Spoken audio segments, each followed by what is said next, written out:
The day Tom showed me to that tiny room at the back of his house, windowless, barely bigger than a closet, I smiled and thanked him. His wife Vanessa stood in the doorway, arms crossed, explaining how lucky I was they could accommodate me at all. As I placed my small suitcase on the twin bed that nearly touched all three walls, I thought about the keys in my purse. Keys to the magnificent coastal estate my mother left me. 10 bedrooms, ocean views, and gardens that bloomed year-round. The estate Tom had no idea existed. The estate I'd been secretly maintaining for 20 years, waiting for the right moment. That moment had finally arrived. Before we jump back in, tell us where you're tuning in from, and if this story touches, you make sure you're subscribed, because tomorrow I've saved something extra special for you. People often ask me why I never told my son about the estate. The truth is complicated, like most important things in life. Robert and I married young. I was 22, fresh out of nursing school, bright-eyed and determined to change the world one patient at a time. He was 24, already climbing the corporate ladder at Pacific Northwest Bank with ruthless ambition. We were opposites in many ways, but the attraction was magnetic. Within our first year of marriage, Tom was born. Those early years were beautiful chaos. I juggled night shifts at Mapleton Community Hospital with the exhausting demands of caring for an infant. Robert worked late, building his career with single-minded focus. We bought a modest 2-bedroom house in the suburbs of Portland, stretching our finances thin but feeling like we were building something meaningful. Until the day everything changed. Tom was 7 when Robert's mother passed away. Amelia Martinez had always been kind to me, despite her concerns that I wasn't ambitious enough for her golden boy. What none of us had known was that Amelia came from old money, the kind of wealth that stays quiet for generations. She left everything to Robert, the historic Martinez estate in Astoria, overlooking the Pacific, and a fortune in family investments. Suddenly, Robert was wealthy beyond anything we'd imagined. Almost overnight, he changed. The nice suburban home wasn't good enough. My nursing salary became pocket change in his eyes. The man who once kissed me goodbye every morning started looking through me as if I were glass. I found the lipstick on his collar 6 months later. Such a cliché that I almost laughed when I saw it. Bright red against crisp white cotton. When confronted, Robert didn't even bother denying it. Diane understands me, Ellie. She has vision, ambition. She knows how to live in my world. Diane Wilcox, interior designer to Portland's elite. Widowed young, left with 2 children and a determination to never struggle financially again. She'd been hired to redecorate the estate. Instead, she redecorated my life. The divorce was ugly. Robert leveraged his new connections, hired attorneys I couldn't afford to match. I refused to fight dirty in front of Tom, who was confused and hurting. In the end, I settled for less than I deserved, our modest house and enough support to finish raising our son. Robert took his inheritance and his new life, relocating to the estate with Diane and her children, Jason and Megan. Tom was devastated. At 8 years old, he couldn't understand why his father chose a new family. "Why doesn't Daddy want us anymore?" He'd cry at night, his small body shaking with sobs I couldn't soothe. Those moments broke something inside me, watching my child suffer rejection from the person who should love him most unconditionally. I threw myself into compensating for Robert's absence. I worked double shifts to ensure Tom never felt the financial strain. I attended every school event, coached his soccer team despite knowing nothing about the sport, helped with science projects late into the night. My own needs, friendships, dating, even simple rest, all fell away. Tom became my world. What Robert never knew was that his mother had a secret of her own. 2 weeks after the divorce finalized, I received a letter from Amelia's attorney. Before her death, she had quietly transferred ownership of a second family property into my name alone. For my grandson's future, The accompanying note read in Amelia's elegant script. Robert has enough. This is for Tom when the time is right. Until then, it is yours, Eleanor. The second estate was actually the original Martinez family home, larger and more beautiful than the one Robert inherited. 10 bedrooms, 7 bathrooms, sitting on 20 acres of coastal land. A fortune in real estate, placed entirely in my name. I visited it in secret, standing in awe at the foot of the grand staircase, wondering what to do with this unexpected gift. My first instinct was to sell it, to use the money to give Tom everything Robert's absence had taken from him. But something held me back. Perhaps Amelia's final wishes, perhaps a seed of something else. Instead, I kept it private, hiring a management company to maintain the property using a portion of my nursing income. No one knew, not Robert, not Diane, and not Tom. Years passed, and my son grew into a man who resembled his father more than either of us cared to admit. He excelled in school, earned a business degree, and developed Robert's gift for numbers and negotiation. He married Vanessa, a sharp-minded marketing executive with perfect teeth and impeccable taste. They built their life in Mapleton, buying a sprawling house in the most prestigious neighborhood. Their children, Emma and Liam, attended private schools and took lessons in everything from piano to competitive swimming.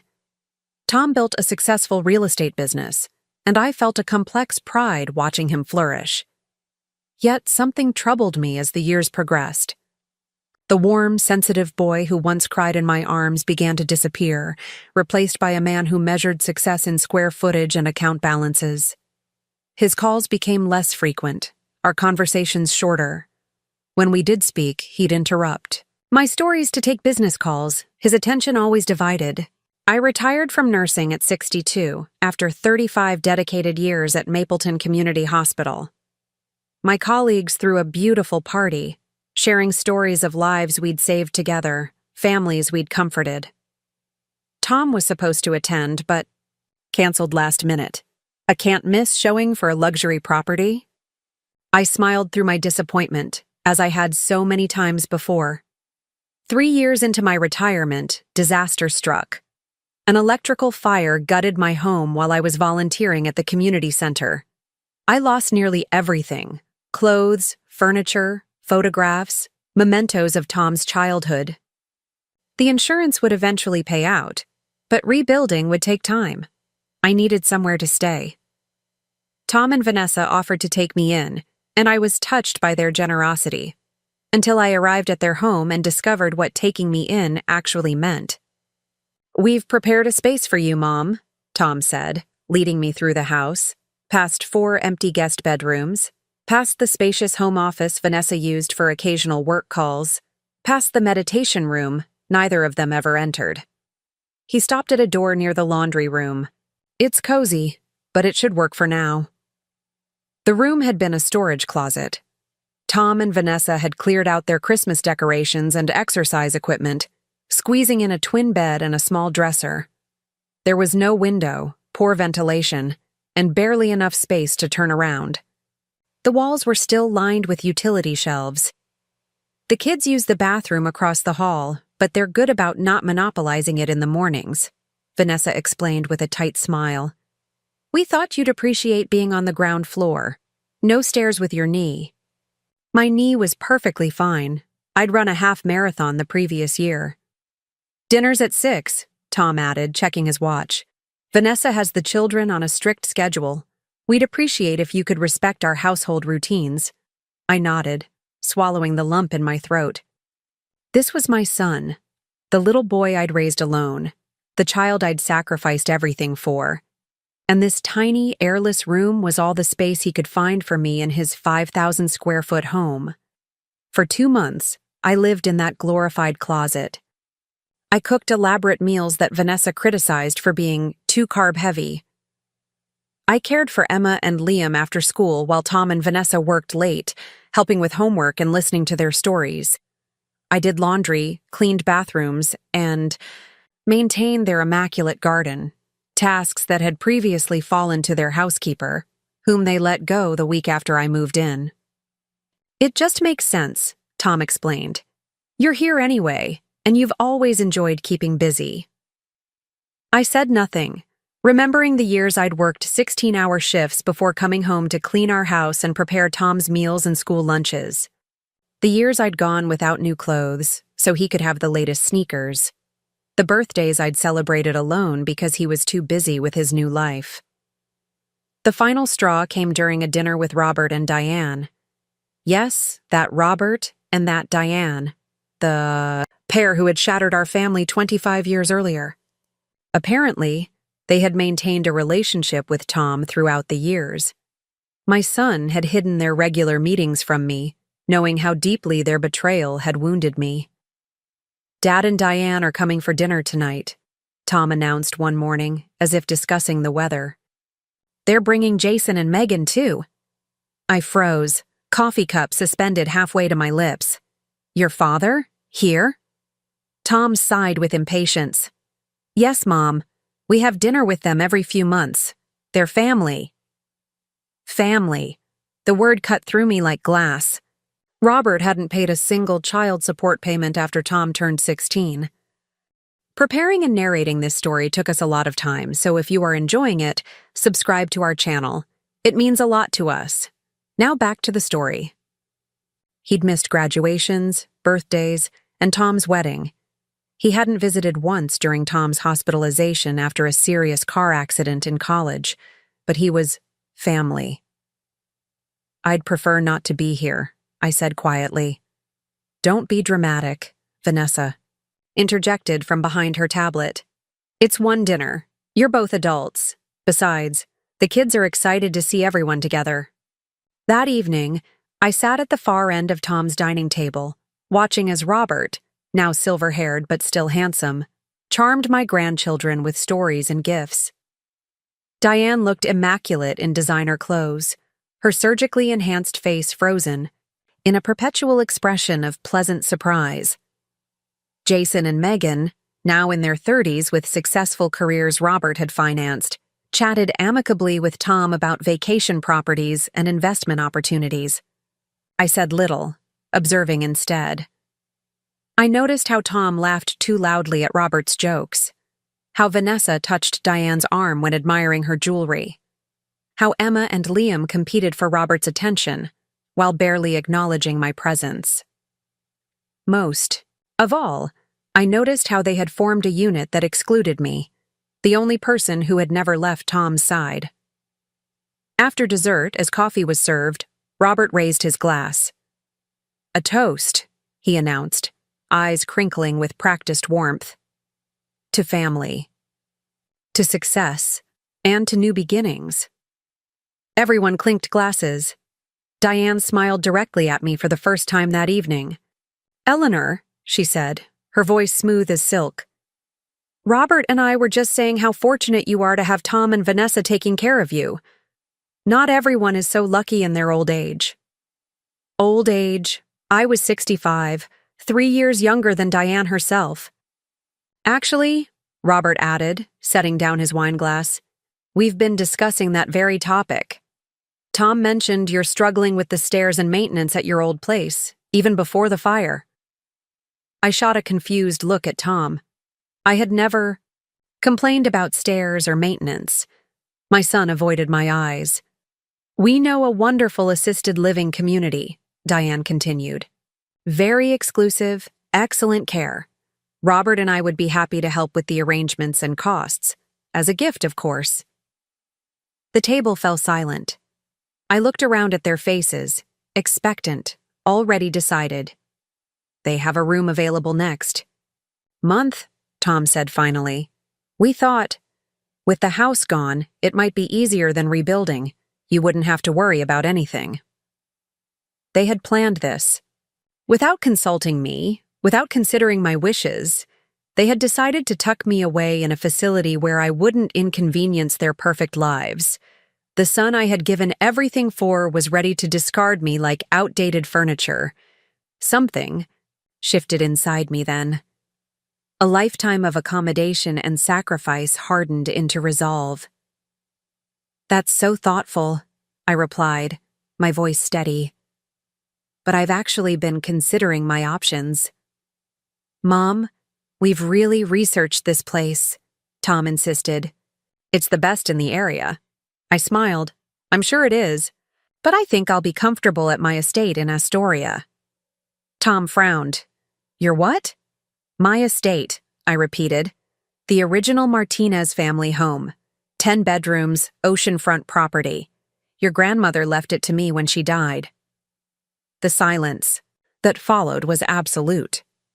Robert's face drained of color. Diane's smile froze mid-pleasant surprise. That's impossible, Robert finally sputtered. My mother left everything to me. Not everything, I corrected gently. She left you the newer property. She left me the family homestead, the valuable one. I've maintained it all these years. Tom stared at me in disbelief. You've owned an estate all this time? While I've been worried about how to support you? The injustice of his statement might have wounded me once. Now it merely confirmed what I needed to know. Support me? I echoed. By putting me in a storage room? By planning to send me away without my consent? By treating me as a burden after everything I've sacrificed for you? Mom, Tom began, but I held up my hand. I've never asked you for anything, Tom. I worked double shifts for years to give you opportunities. I went without so you could have everything. When your father left us, I became both parents. And now, when I needed shelter for a few months, you couldn't even offer me a proper bedroom in your enormous house. The table remained silent. Emma and Liam looked confused. Jason and Megan appeared uncomfortably fascinated. Vanessa studied, her manicure with intense focus.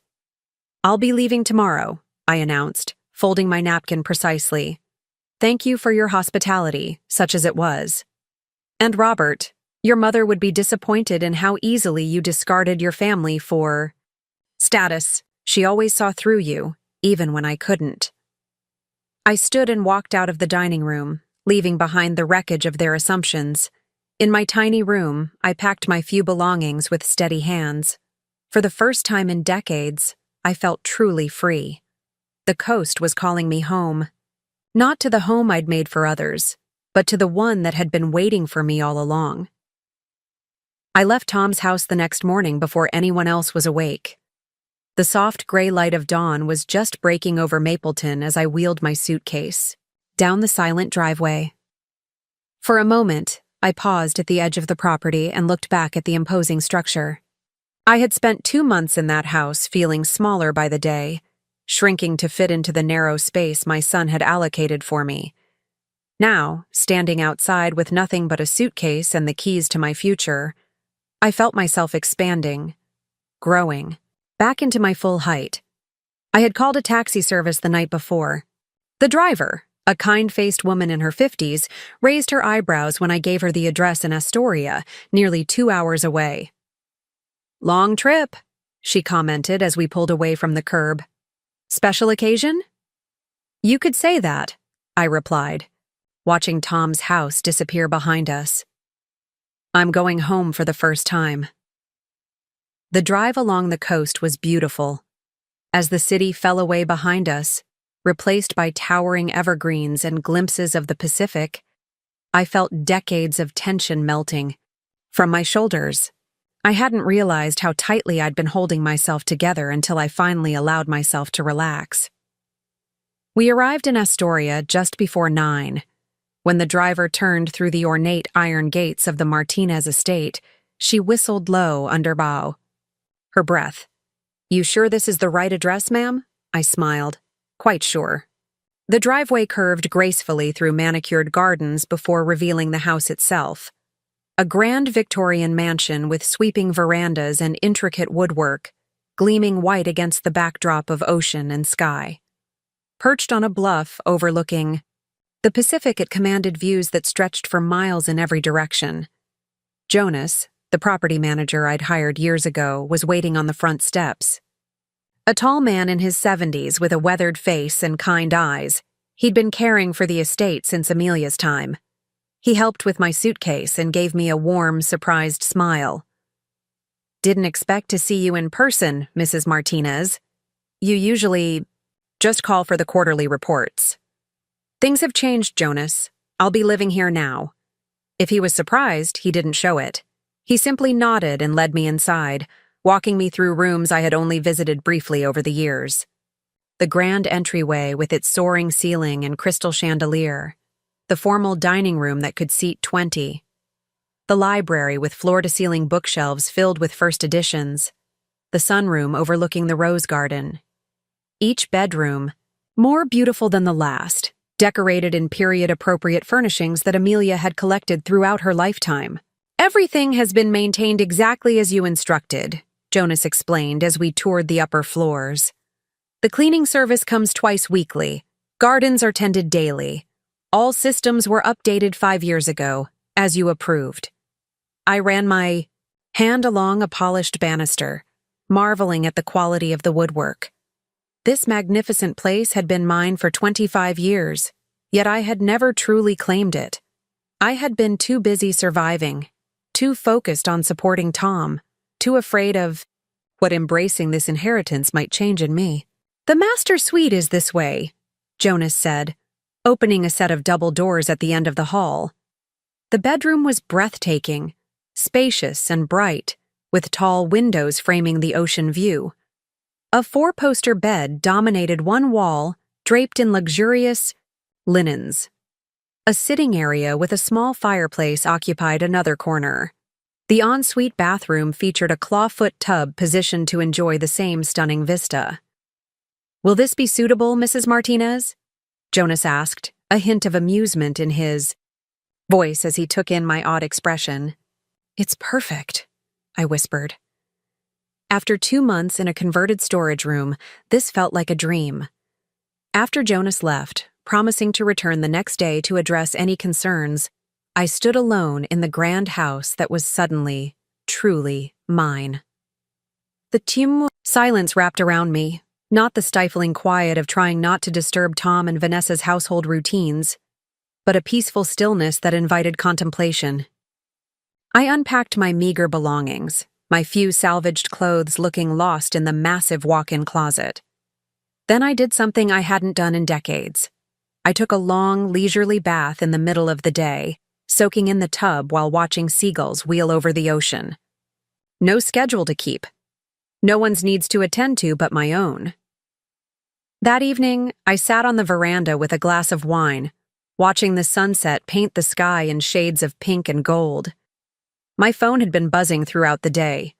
Tom, finally noticing my absence. Vanessa, probably annoyed that breakfast hadn't been prepared. Perhaps even Robert, wondering about the estate I'd kept hidden all these years. I silenced the device without checking the messages. Whatever crises they were experiencing, they would have to manage without me. For the first time in my adult life, I wasn't available to solve everyone else's problems. The following days passed, in a gentle rhythm of discovery and reflection. I explored every room of the estate, familiarizing myself with its layout and quirks. I walked the grounds, learning the paths through the gardens and down to the private beach below the bluff. I sat in different spots throughout the day, tracking how the light moved through the house from dawn until dusk. A week into my new life, I finally checked my messages. 23 missed calls. 47 texts. Most from Tom. Their tone, evolving from annoyed, "Mom, where are you? The kids need dropping off at school," to concerned, "Mom, seriously, this isn't funny," to angry, "I can't believe you'd just disappear like this after everything we've done for you," to finally, reluctantly contrite, "Please just let me know you're okay." I sent a single text in response. "I'm fine. Living at my estate. Need time alone." His reply came instantly. "We need to talk about this estate situation. Dad says it's impossible. When can I come see you?" Not, "I'm sorry." Not, "I miss you." Just concern about property and assets. Robert's son, through and through. Not, "Yet," I replied. "I'll contact you when I'm ready." Then I silenced his number and continued my day. Jonas introduced me to the local shopkeepers and service providers who had been maintaining the estate for years. They all greeted me with surprise and respect. Apparently, my reputation as the mysterious absentee owner had inspired curiosity in the small coastal community. "So you're the Eleanor Martinez," said Florence, the owner of the town's best bakery, as she wrapped up the sourdough I'd selected. "Jonas has been buying bread for your kitchen for 20 years, but we'd all begun to think you might be imaginary." I laughed. "Very real, just very absent until now." Florence studied me with shrewd eyes. "Well, welcome to Astoria. We're having a community art show this weekend at the Cultural Center. You should come. Good way to meet people." I hesitated. For so long, my identity had been defined by my relationships to others. Robert's wife, Tom's mother, Emma and Liam's grandmother, the reliable nurse at Mapleton Hospital. Who was I in this new context, where no one knew those versions of me? "I might do that," I said finally. "Thank you." The art show was held in a converted warehouse near the waterfront, fairy lights strung across the open beams and local musicians playing in one corner. I dressed simply but with care, wearing one of the few outfits I'd salvaged from the fire, a blue linen dress that had always made me feel confident. I wandered through the exhibits, admiring paintings and sculptures created by local artists. Some were technically skilled, others raw but emotionally powerful. I paused longest before a series of seascapes that captured the moody, changeable quality of the Pacific coastline. "Those are Harry's," said a voice beside me. "He's got a good eye for the water, doesn't he?" I turned to find a woman about my age, petite with a crown of silver curls and bright, intelligent eyes. "They're beautiful," I agreed. "I'm Eleanor Martinez." "Beatrice Coleman," she replied, offering her hand. "Everyone calls me Bea. You're new here, aren't you? I know most faces in Astoria." "Recently arrived, but with old connections," I explained.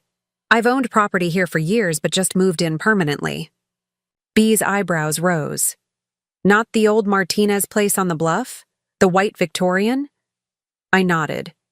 "Well, I'll be damned," she chuckled. "That place has been Astoria's favorite mystery for decades. Beautiful property, perfectly maintained, but never occupied. We used to make up stories about it when I was teaching history at the high school. Some kids swore it was haunted." "Not haunted," I smiled. "Just waiting." "For what?"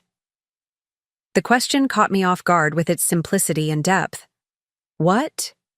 Had I been waiting for all these years? Why had I kept the estate as a secret, unused refuge rather than making it my home? "For me to be ready, I suppose," I answered honestly. Bea seemed to understand something in my tone because she just nodded and changed the subject.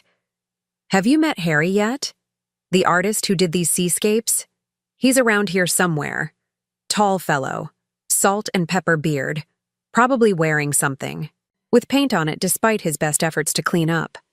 As if summoned by her description, a man approached carrying 2 glasses of wine. He matched Bea's description perfectly, right down to the smudge of blue paint on the cuff of his otherwise crisp white shirt. "Bea, I brought you that Pinot you like," he said, handing her one of the glasses. Then he noticed me. "Oh, sorry. I didn't realize you were chatting with someone." "Harry, this is Eleanor Martinez," Bea said with a meaningful look. "She's the owner of the mysterious Victorian, on the bluff." Harry's eyes widened slightly. "The White House? Really? I've painted that place a dozen times from different angles. The way the light hits it at sunset is incredible." He extended his free hand. "Harry Winters, mediocre artist, decent architect, excellent tour guide if you need one."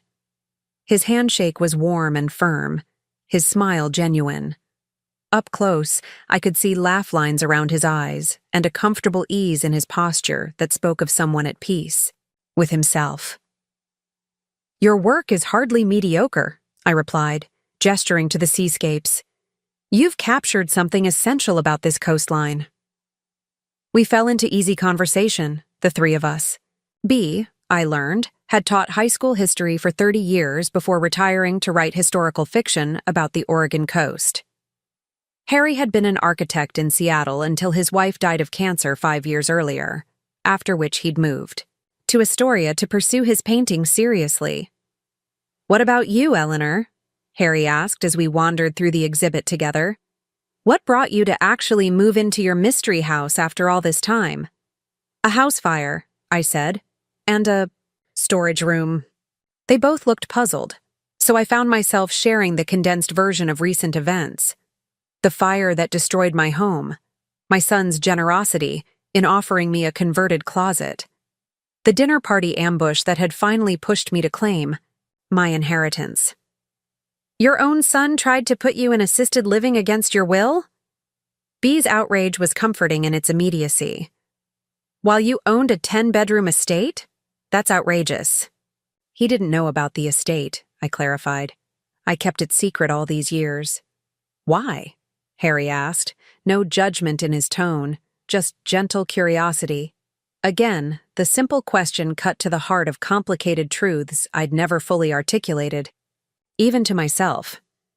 "At first, to protect it," I said slowly, thinking through my answer. "After the divorce, if Robert had known, he would have tried to claim it.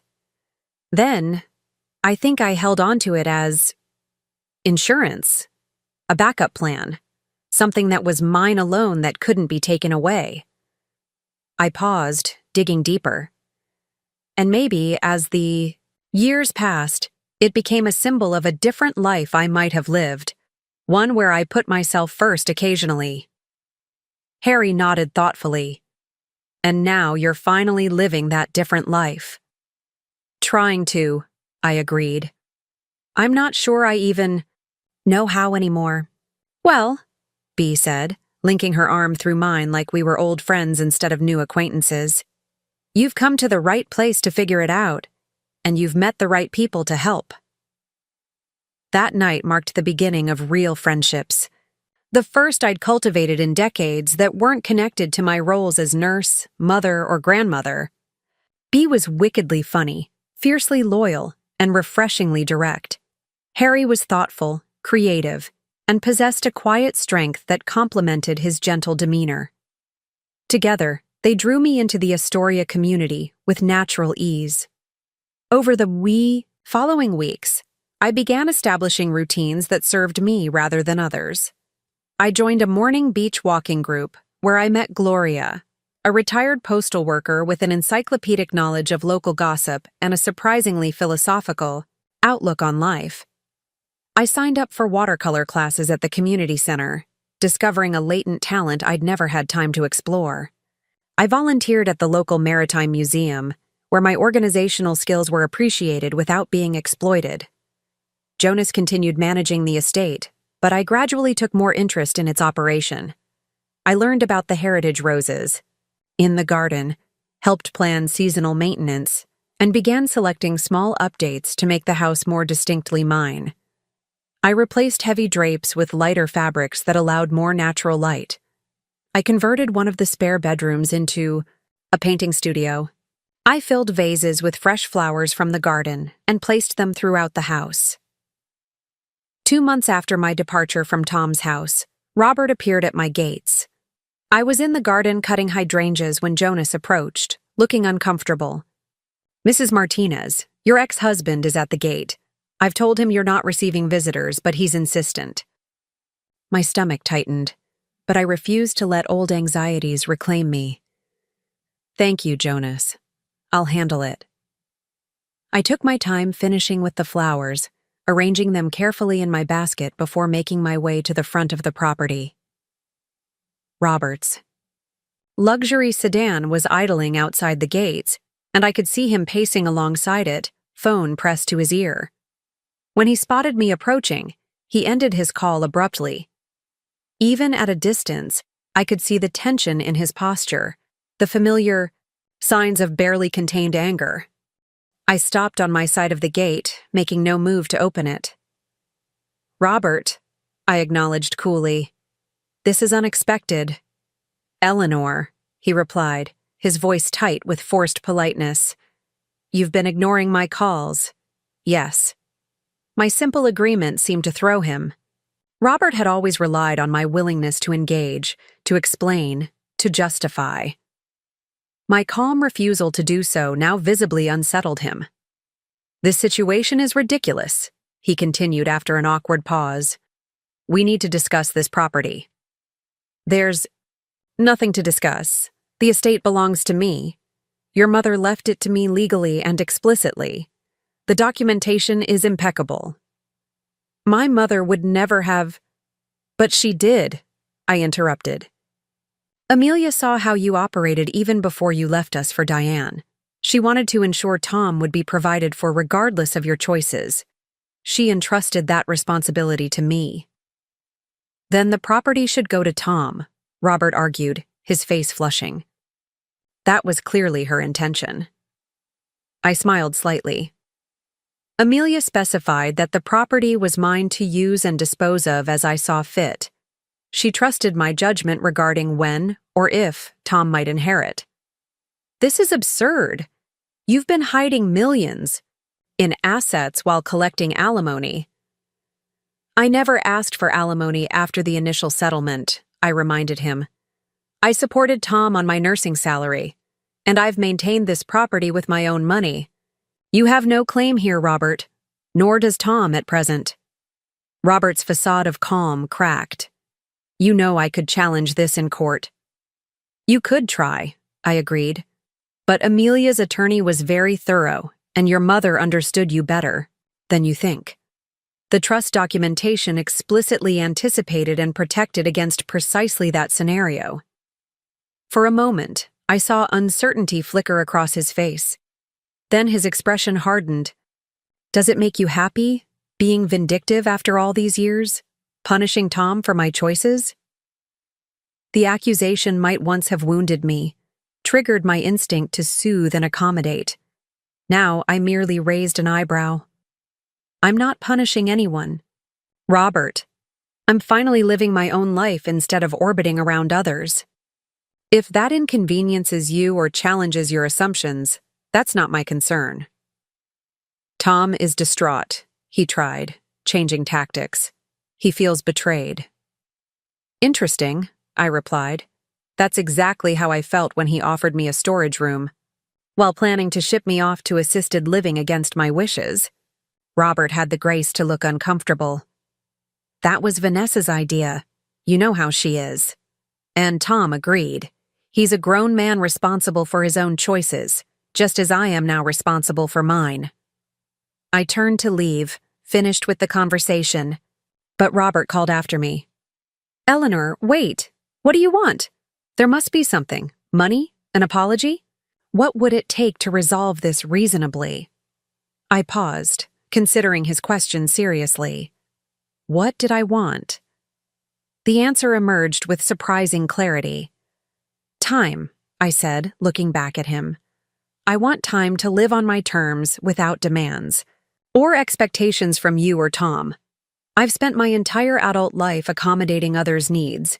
Now I'm prioritizing my own. And then what? Robert pressed. Then we'll see, I said simply. Goodbye, Robert.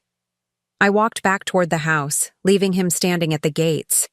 For the first time in our long history, I didn't look back to see if he was okay. Didn't worry about his feelings. Didn't try to smooth things over. The liberation in that small act was profound. Later that afternoon, Bea and Harry arrived for our planned picnic on the beach. I told them about Robert's visit as we spread a blanket on the sand. The audacity of that man, Bea huffed, unpacking containers of food. Showing up unannounced after 25 years to make demands. It's very Robert, I agreed, finding I could now discuss my ex-husband with a detachment that would have been impossible months earlier. He's always believed he's entitled to whatever he wants. Harry handed me a glass of lemonade. And Tom takes after him in that regard? In some ways, I admitted.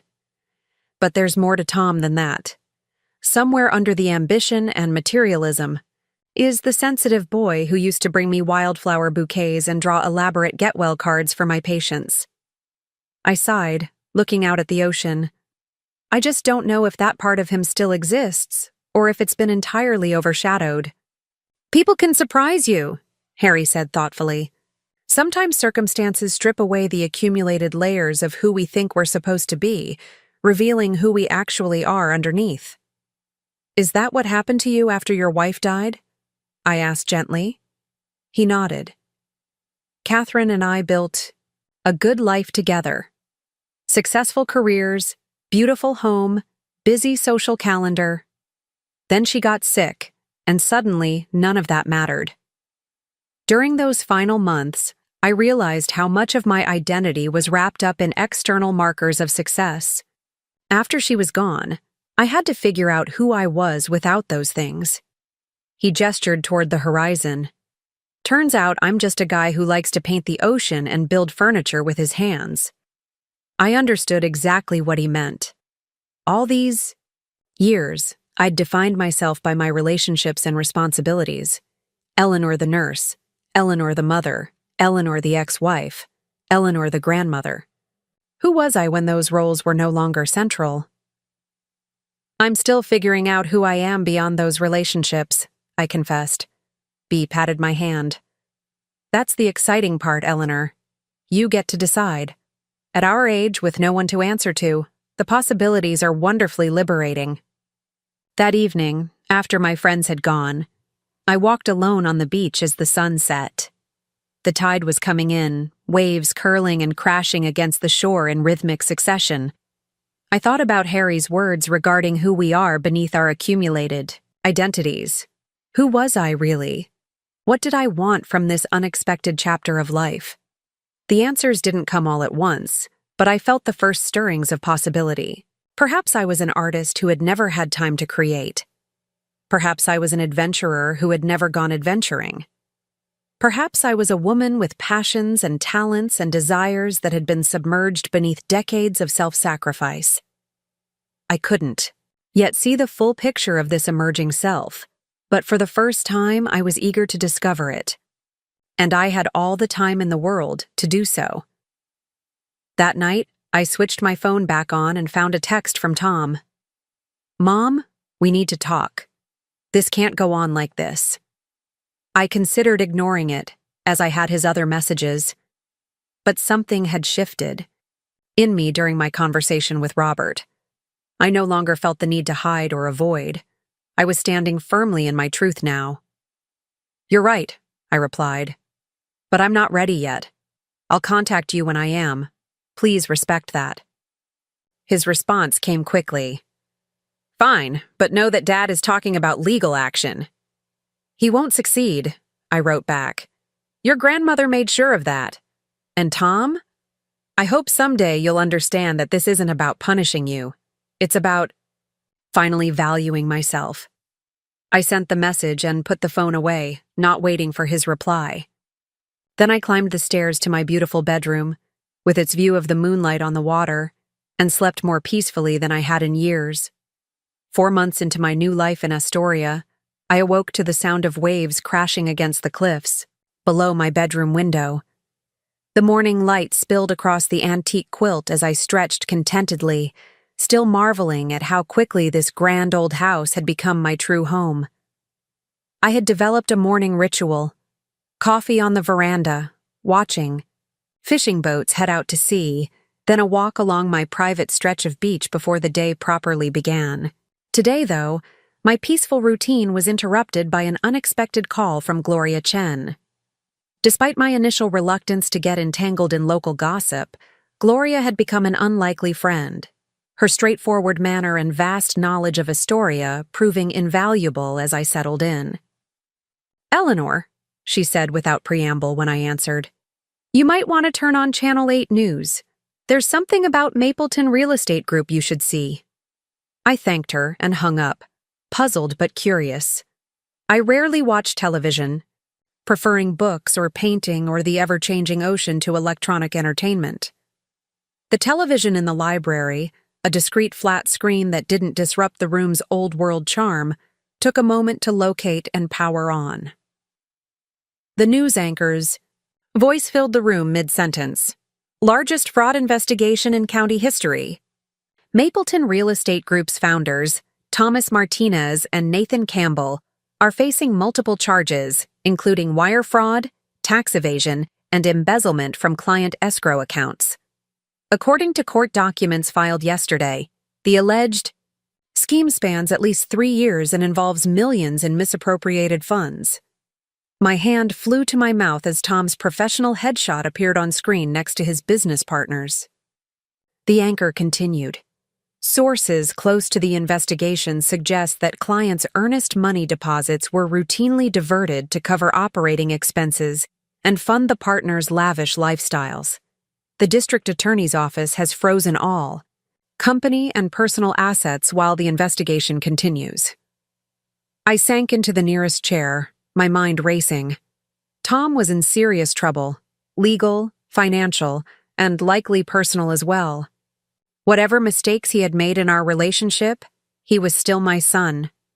My instinct was to call him immediately, to ask what had happened, to offer help despite everything. Instead, I took a deep breath and forced myself to wait. The last few months had taught me valuable lessons about boundaries and knee-jerk rescuing. I needed more information before deciding how to respond. I called B, who worked part-time at the county library and had access to multiple news sources. "Have you heard about this real estate scandal in Mapleton, my son's company?" "Just reading about it now," she confirmed. "From what I can tell, they've been running a Ponzi scheme of sorts, using new clients' deposits to pay off previous obligations, falsifying documentation, hiding losses. Classic house of cards that finally collapsed." "How bad is it?" I asked quietly. "Bad," B said, her voice gentle but honest. "If these allegations are proven, we're talking prison time, Eleanor. Multiple felonies. And the civil suits will likely wipe out anything the criminal penalties don't touch." I thanked her and ended the call, then sat for a long time watching the waves crash against the rocks below. The news was shocking, but not entirely surprising. Tom had always been fixated on projecting success, on matching and exceeding his father's achievements. Had that drive pushed him to cross legal and ethical lines? Or had he simply made poor business decisions and then tried to cover them up? Either way, the consequences would be devastating. My phone rang again, Gloria calling back. "There's more," she said when I answered. "My cousin's daughter works at the Willows Country Club in Mapleton. Tom and Vanessa Martinez have been suspended from membership. Apparently, they bounced a check for last month's dues, and when the manager went to their house to discuss it, he found moving trucks. Word is they're selling everything they can to pay legal fees." I frowned. "How would they sell the house if their assets are frozen?" "That's just it," Gloria said, relishing the details in her typical fashion. "The house wasn't in their names. It was in some investment trust controlled by Robert Martinez, Tom's father. He's reclaiming it to protect it from seizure." My cousin's daughter overheard Vanessa sobbing in the ladies' room about being homeless because her father-in-law is evicting them. After Gloria hung up, I sat with this new information. Robert was protecting his own interests, as always, even at the expense of his son's family. Some patterns never changed. For 3 days, I monitored the news and gathered information through Gloria's extensive network. The picture that emerged was bleak. Tom and his partner were facing up to 20 years in federal prison if convicted on all counts. Their assets were frozen, their clients were filing lawsuits, and their reputations were in tatters. Robert had indeed reclaimed the house he'd helped them buy, leaving Tom, Vanessa, and the children with nowhere to go. On the 4th day, my phone rang with a number I didn't recognize. "Mrs. Martinez, this is Principal Dawson from Mapleton Academy. I'm trying to reach Emma and Liam's grandmother. My grandchildren's school." A knot formed in my stomach. "Yes, this is Eleanor Martinez. Is everything all right?" Not exactly, the principal said, her voice professionally neutral, yet tinged with concern. The children have been absent for 3 days without explanation. Given the circumstances, with their parents that have been in the news, we're concerned about their welfare. You're listed as an emergency contact, and I wondered if you might have information about their whereabouts. The school didn't know where my grandchildren were. The implications hit me like a physical blow. I haven't spoken to my son or his family in several months, I admitted, but I'll try to find out where they are and make sure the children are all right. Please do, the principal said. And Mrs. Martinez? The children's tuition for the remainder of the year has not been paid. If they do return, there may be financial matters to address before they can continue attending. Of course, Mapleton Academy was an exclusive private school with an equally exclusive price tag. With Tom's assets frozen and Robert apparently washing his hands of the situation, Emma and Liam's education was in jeopardy along with everything else. After ending the call, I paced the library, weighing my options. I had deliberately maintained distance from Tom and his family, giving myself space to heal and establish my new life. Now circumstances were forcing a decision: remain detached or get involved. The choice, when I examined it honestly, wasn't really a choice at all. Whatever had transpired between Tom and me, Emma and Liam were innocent children caught in an adult catastrophe. They were my grandchildren, and they needed help. I called Tom's cell phone. It went straight to voicemail. I tried Vanessa with the same result. Either they were avoiding calls or their service had been disconnected. Neither option boded well. With no direct line of communication, I did something I'd promised myself I wouldn't do. I called Robert. "Eleanor?" he answered. On the third ring, voice guarded. "I wasn't expecting to hear from you." "I'm not calling about the estate," I clarified immediately. "I need to know where Tom and his family are staying. The children haven't been to school in days." A heavy sigh came through the line. "I have no idea. Tom and I aren't exactly on speaking terms at the moment." "You evicted them from their house," I said, unable to keep the accusation from my tone. "I protected an investment," Robert countered sharply.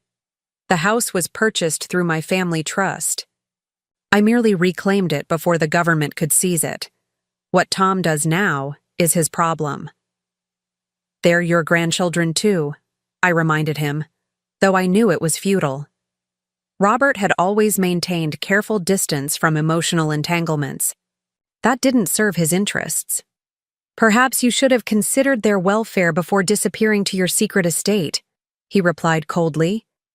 "Tom might not be in this mess if he hadn't been trying to maintain appearances after you left."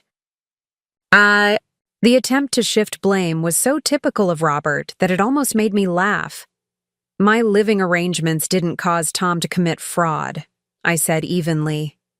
"But this conversation isn't productive. If you hear from them, please tell Tom to call." I hung up without waiting for his response and immediately called B. "I need a favor," I explained. "My grandchildren are missing school and I can't reach my son. Can you help me find them?" B, with her extensive local connections and research skills, was the perfect person to ask. "I'm on it," she promised. "If they're still in Mapleton, we'll find them." By evening, B had news. Her sister's neighbor worked at the Sunset Motel, a budget lodging on the outskirts of Mapleton. Tom, Vanessa, and the children had checked in 5 days earlier, paying cash for a single room. According to the desk clerk, they rarely left the room except to use the vending machines, and Vanessa had been overheard crying late at night. "The motel's not in a good area," B added gently. "It's the kind of place that rents by the hour when they're not hosting families in crisis." I thanked her and immediately began packing a small overnight bag. Whatever had transpired between Tom and me, I couldn't leave my family in a situation like that, especially not the children. I might have needed time and space to heal, but Emma and Liam needed stability and safety. "Are you sure about this?" Harry asked when I called to let him know I'd be away for a few days. In the months since we'd met, he'd become someone I trusted implicitly, a friend whose perspective I valued. No, I admitted. But I'm sure I can't do nothing. They're still my family, Harry. Be careful, he advised. Not just physically, though that motel sounds concerning. Be careful with your boundaries. You've worked hard to establish a healthy independence these past months. I'll remember that, I promised. This isn't about falling back into old patterns. It's about making a conscious choice to help, with eyes wide open. The drive back to Mapleton felt surreal. I had left 4 months earlier with a single suitcase and a lifetime of unresolved emotions. Now I was returning with purpose and clarity, no longer defined solely by my relationship to Tom and his family. The Sunset Motel was even worse than Bea had described, a dilapidated 2-story structure with peeling paint and flickering neon. The parking lot was dotted with cars in various states of disrepair, and a group of men were drinking on the balcony of the second floor, watching as I pulled in. I parked as close as possible to room 118, the unit Bea had identified, and locked my car carefully before approaching the door. Through the thin curtains I could see the blue glow of a television. I knocked firmly. Silence, then hushed voices. Finally, the door opened a crack, revealing Vanessa's face. Thinner than I remembered, with dark circles under her eyes and hair that hadn't been styled in days. Her eyes widened. Eleanor? Then her expression hardened. If you've come to gloat, this really isn't a good time.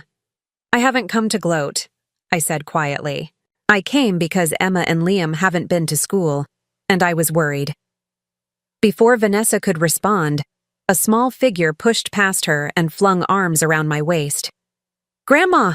Liam cried, burying his face against me. I knew you'd find us. Despite everything, my heart swelled at his embrace.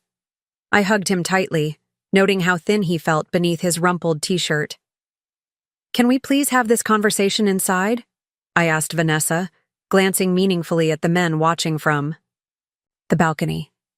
She hesitated, then stepped back to allow me entry. The motel room was small and dingy, with 2 double beds that clearly housed all 4 of them. Fast food wrappers overflowed the tiny trash can. A stack of manila folders and legal papers covered the wobbly desk. Emma sat cross-legged on one bed, her school tablet in her lap, glancing up with a mixture of surprise and wariness. Where's Tom? I asked, noticing his absence. Meeting with yet another attorney, Vanessa replied bitterly. Not that it matters. They all say the same thing. He's going to prison unless he can produce $2 million to make restitution before the criminal case proceeds. I surveyed the dismal room, my heart aching for my grandchildren living in these conditions. How long have you been here? 5 days, Emma volunteered when Vanessa didn't answer. Since Grandpa Robert took our house back. We're fine, Vanessa insisted, though everything about their situation contradicted her words. We just need to regroup. Why aren't the children in school? I asked. Vanessa's composure cracked slightly. Because we can't afford the tuition anymore. Because we can't buy new uniforms or school supplies. Because I don't have a car to drive them since the Range Rover was repossessed. Take your pick. I knelt beside Liam, who was still clutching my hand.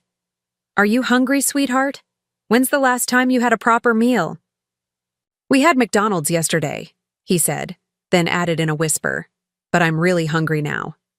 That settled it. Pack your things, I said, standing up. All of you. You're coming with me. Vanessa stiffened. We don't need charity, especially not from you. This isn't charity, I replied evenly. It's family helping family.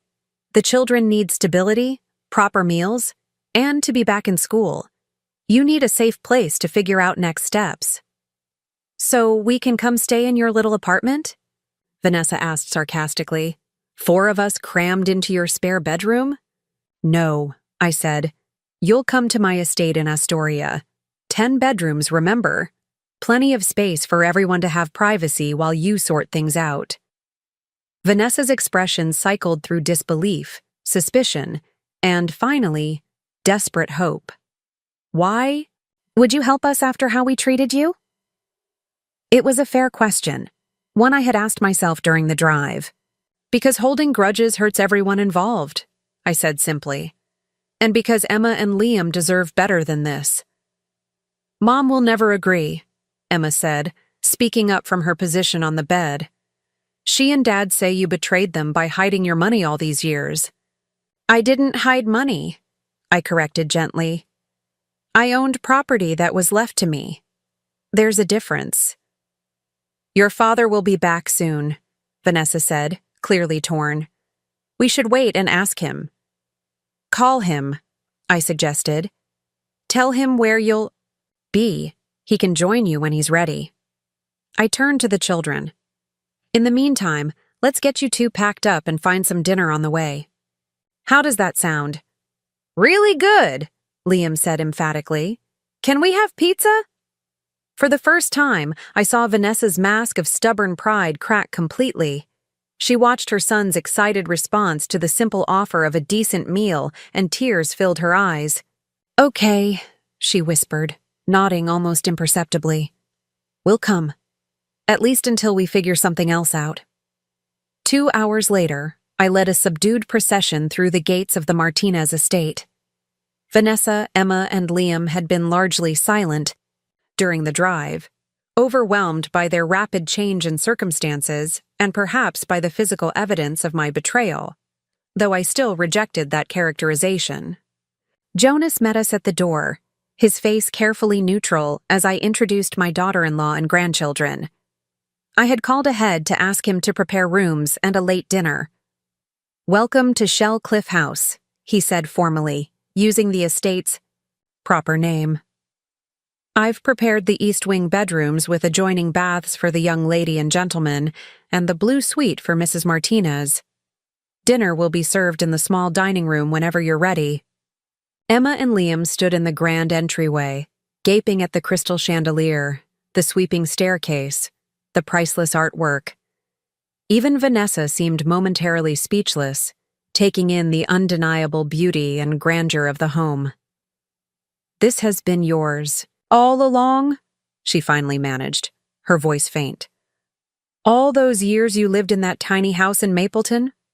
Yes, I confirmed. It was my choice to live simply, just as it's my choice to offer you shelter now. I showed them to their rooms, watching as the children's eyes widened at the size and elegance of their accommodations.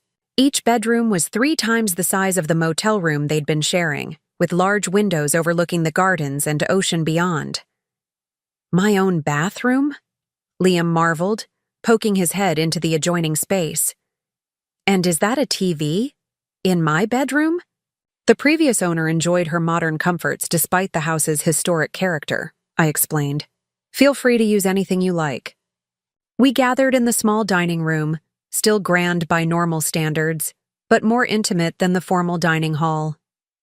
Jonas had prepared a simple but elegant meal: roast chicken, fresh vegetables from the garden, warm bread, and a chocolate tart for dessert. The children ate ravenously, confirming my suspicions about their recent diet of vending machine snacks and fast food. Vanessa picked at her food, clearly uncomfortable with our reversal of positions. Gone was the superior daughter-in-law who had relegated me to a storage room. In her place sat a woman struggling to process how dramatically her circumstances had changed. The school called me, I said as we finished dinner. That's how I knew to look for you. I've taken the liberty of arranging to pay Emma and Liam's tuition for the remainder of the year. They can return whenever you're ready. We can't accept that, Vanessa said automatically, then faltered. I mean, that's very generous, but... Consider it a gift to my grandchildren, I interrupted gently. Their education shouldn't suffer because of adult problems. Emma, who had been quiet throughout dinner, suddenly spoke up. Why are you being so nice to us? We were awful to you. The directness of the question, delivered with a 12-year-old's unfiltered honesty, caught me off guard. But Emma deserved an equally honest answer. Because being kind feels better than being angry, I said after a moment's consideration. And because family is complicated. We make mistakes, we hurt each other sometimes, but that doesn't erase the love underneath. Dad says you abandoned us, she persisted, that you were selfish. Vanessa looked mortified. Emma, that's enough. It's all right, I assured Vanessa before turning back to my granddaughter. Your father was hurt and surprised by my decision to move here. Sometimes when people are hurt, they say things that aren't entirely fair. The truth is, I needed space and time for myself after spending many years taking care of others. That's not abandonment. It's self-care. Emma considered this, her young face serious. Like when my teacher says we need to put on our own oxygen masks before helping others on an airplane. I smiled. Exactly like that. Will Dad be going to jail? Liam asked suddenly, his voice small. The question hung in the air, painful in its innocence and directness. Vanessa paled, clearly unprepared to address her children's fears about their father's legal troubles. I don't know, I answered honestly. Your father has made some mistakes in his business, and there may be consequences for those choices. But whatever happens, you and Emma will be safe and cared for. That's what's most important right now. After dinner, I helped settle the children into their rooms. Liam fell asleep almost immediately, exhausted by the day's emotions and changes. Emma lingered awake longer, asking thoughtful questions about the house and its history, perhaps seeking distraction from weightier concerns. When the children were finally asleep, I found Vanessa standing in the library, staring out at the moonlit ocean. She had changed into clean clothes but still looked exhausted, the weight of recent events visible in the slump of her shoulders. There's tea, I offered, indicating the tray Jonas had left. Or something stronger if you prefer. Tea is fine, she said, accepting the cup I poured with murmured thanks. After a long silence, she added, I don't understand why you're doing this. Which part? Any of it. Taking us in, paying for the children's school, being kind after how we treated you. She shook her head. If our situations were reversed, I doubt I'd be so generous. Perhaps that's why our situations aren't reversed, I suggested mildly. Vanessa flinched slightly, then nodded. I deserve that. It wasn't meant as an attack, I clarified. Just an observation about different approaches to life. I've had 4 months to reflect on my priorities and values. I've realized that holding on to resentment only diminishes me. Tom won't see it that way, she warned. He's furious with you for hiding this place all these years. He thinks if he'd known about it, he wouldn't have had to. Take shortcuts. In the business. I raised an eyebrow. Is that what he's calling fraud these days? Shortcuts? Vanessa had the grace to look embarrassed. That's not fair. Tom didn't set out to commit fraud. The market turned, they lost some big investments, and he panicked. One bad decision led to another, and suddenly they were in too deep to find a legitimate way out. That sounds like exactly how fraud happens, I pointed out. And it's still not my responsibility. Tom made his choices as an adult. He could have come to me if he was in trouble. Would you have helped him? She asked, genuine curiosity in her voice. I considered the question seriously. If he had been honest about needing help? Yes, I think I would have. But I would have helped him face the consequences of his actions, not hide from them. Vanessa sipped her tea, digesting this. That's the thing about Tom. He's never been good at facing consequences. Robert always swooped in to fix his problems when he was young, and when that stopped, well, Tom started finding other ways to avoid reality. It was the most insightful thing I'd ever heard Vanessa say about my son. For the first time, I wondered if she might have more depth than I'd previously given her credit for. "What about you?" I asked. "What will you do now?" She laughed hollowly. "What can I do? I have no job skills. I married Tom right out of college and have been a professional socialite ever since. My resume consists of charity luncheons and country club memberships." Her voice broke slightly. "The truth is, I'm terrified. If Tom goes to prison, I have no idea how to support myself, let alone the children." Her raw vulnerability touched me. Beneath the polished exterior and social climbing was a woman facing the collapse of everything she'd built her identity around. "You have time to figure it out," I said gently. "You and the children can stay here as long as necessary. Use this as a chance to regroup and consider your options." "Why would you do that for us?" she asked again, genuine bewilderment in her expression. "Because it's the right thing to do," I replied simply. "And because despite everything, you're family."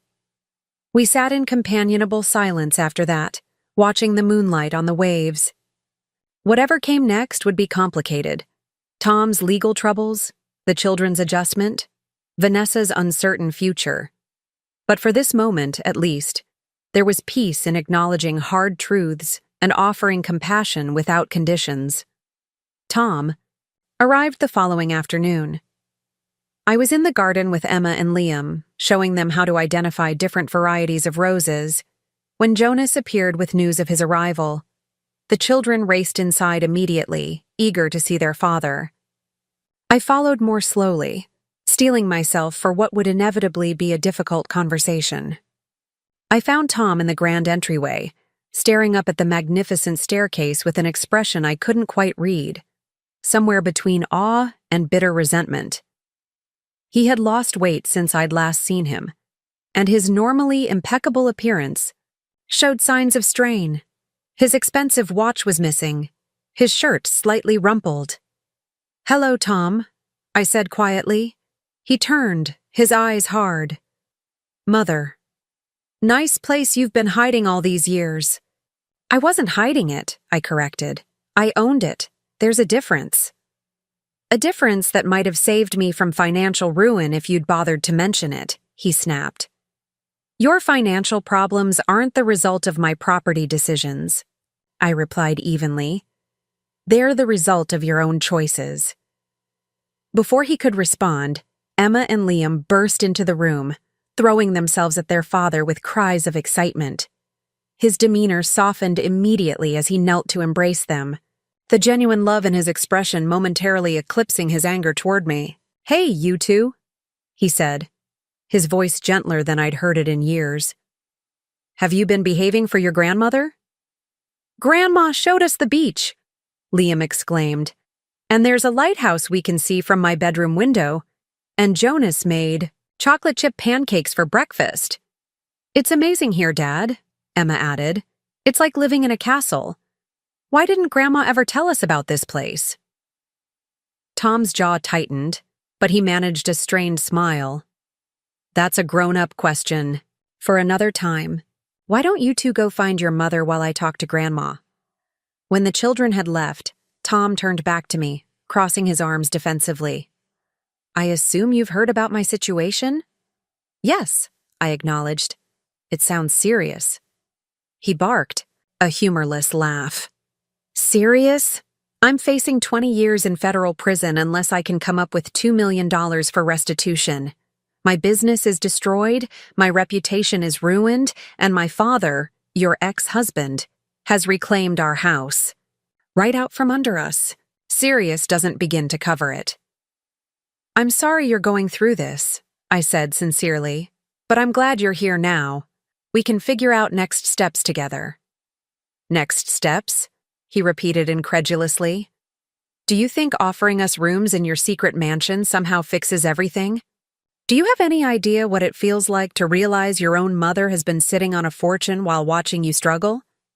Is that really how you see what happened?" I asked, genuinely curious. "That I watched you struggle? Tom, you and..."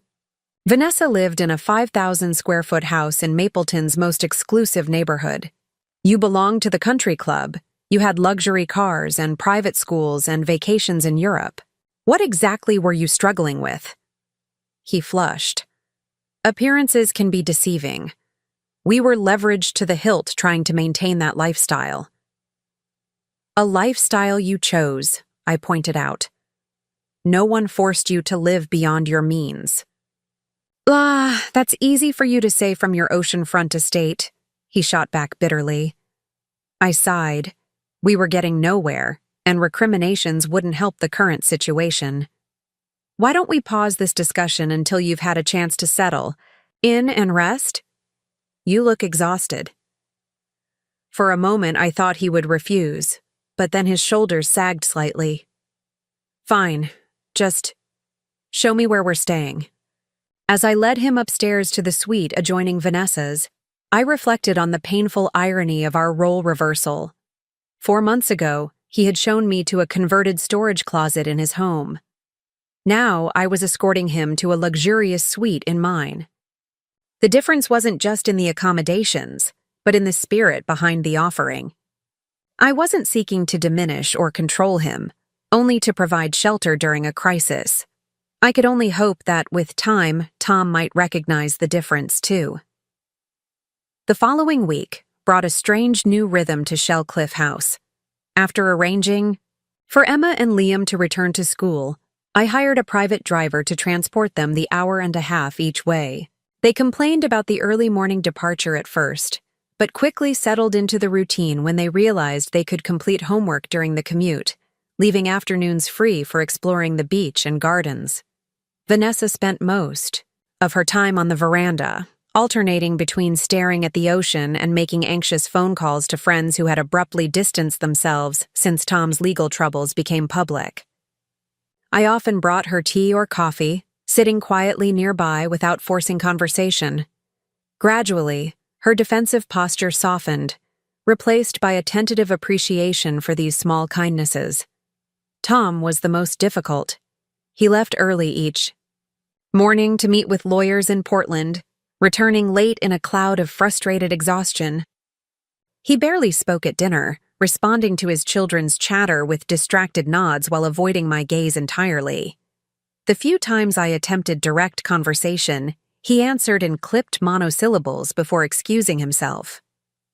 On the 8th day of this awkward cohabitation, I found him in the library at midnight, a tumbler of scotch in hand, staring at financial records spread across the antique desk. "There's no point in that, you know," I said from the doorway. "You're just torturing yourself." He glanced up, momentarily startled. "Did I wake you?" "No. I don't sleep much these days.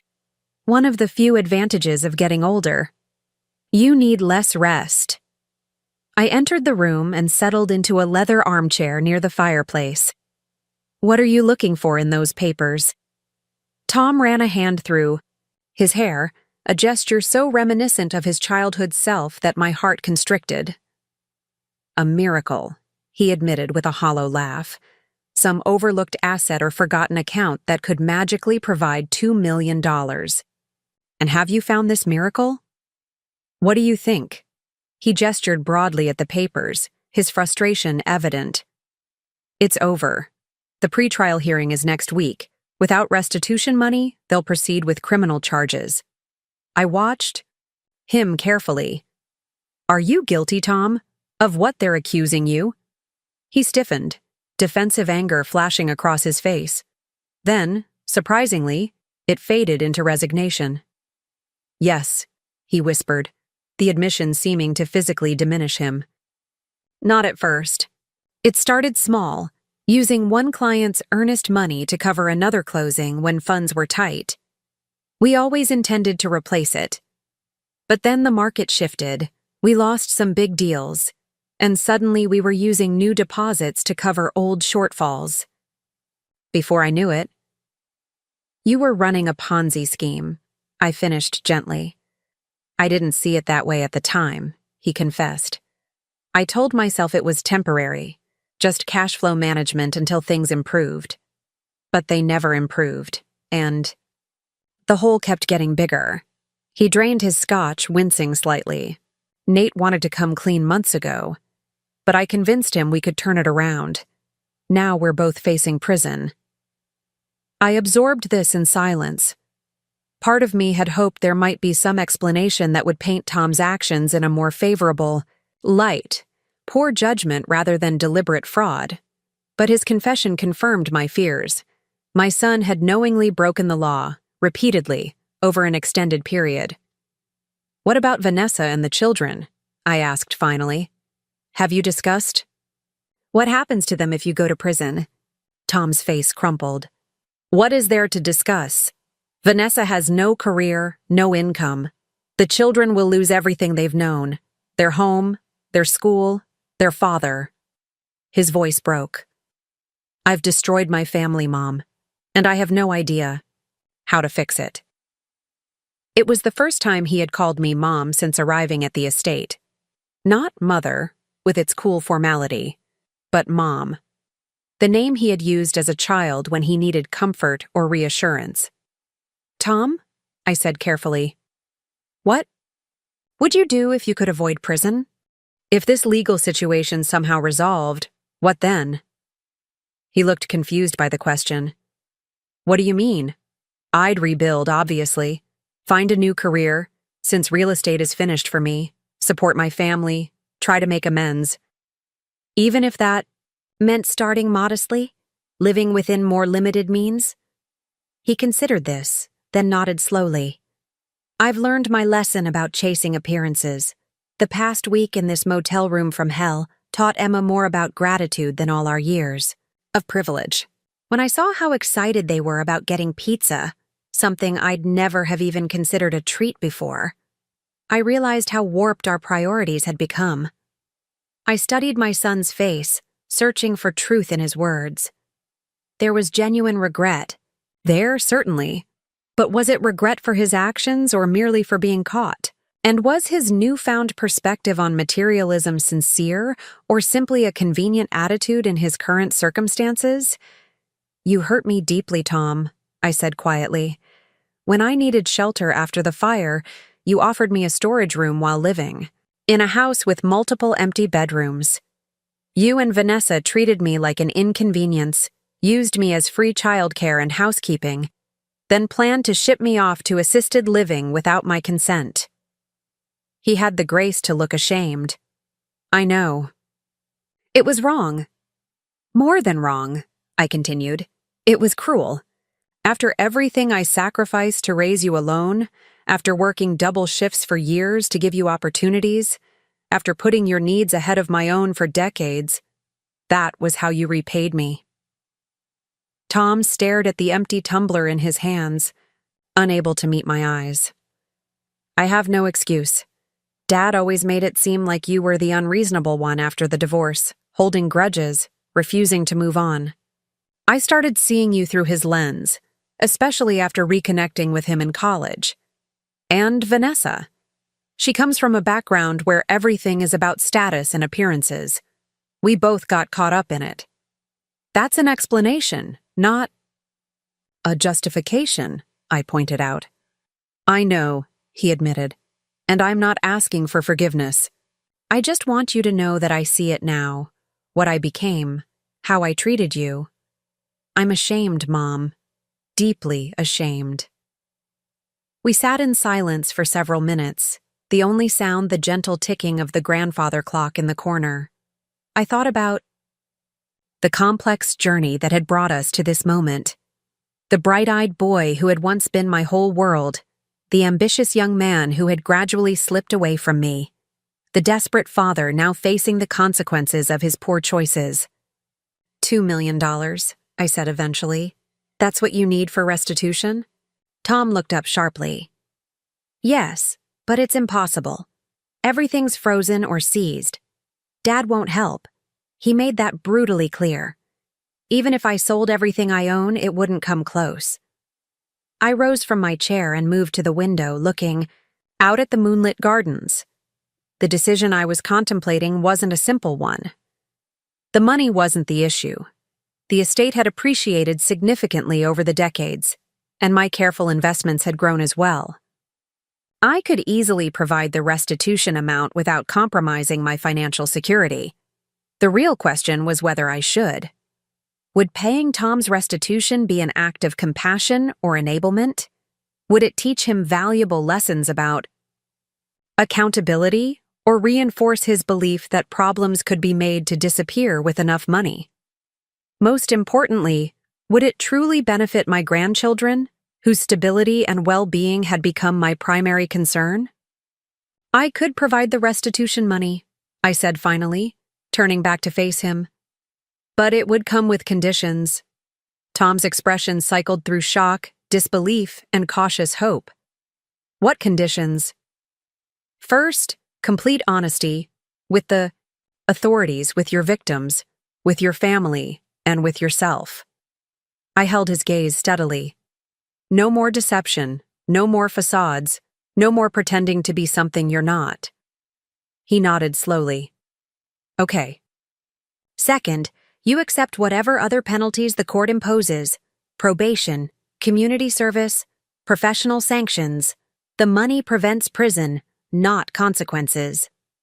Another nod, more hesitant this time. Third, you and Vanessa commit to financial counseling and living within modest means until you've repaid every penny to me, not as a loan, but as restitution for your victims. I'm not funding a return to your previous lifestyle. Tom swallowed hard. That's fair. Finally, and most importantly, I continued, you need to understand that this isn't about you. I'm doing this for Emma and Liam, who deserve a father, present in their lives. I'm doing it for Vanessa, who despite her flaws is trying to hold your family together. I'm even doing it partly for myself, because I don't want to visit my only child in prison for the next decade. I understand, he whispered. Do you? I challenged. Because accepting help means acknowledging that you can't fix this alone. It means recognizing that your choices have consequences beyond yourself.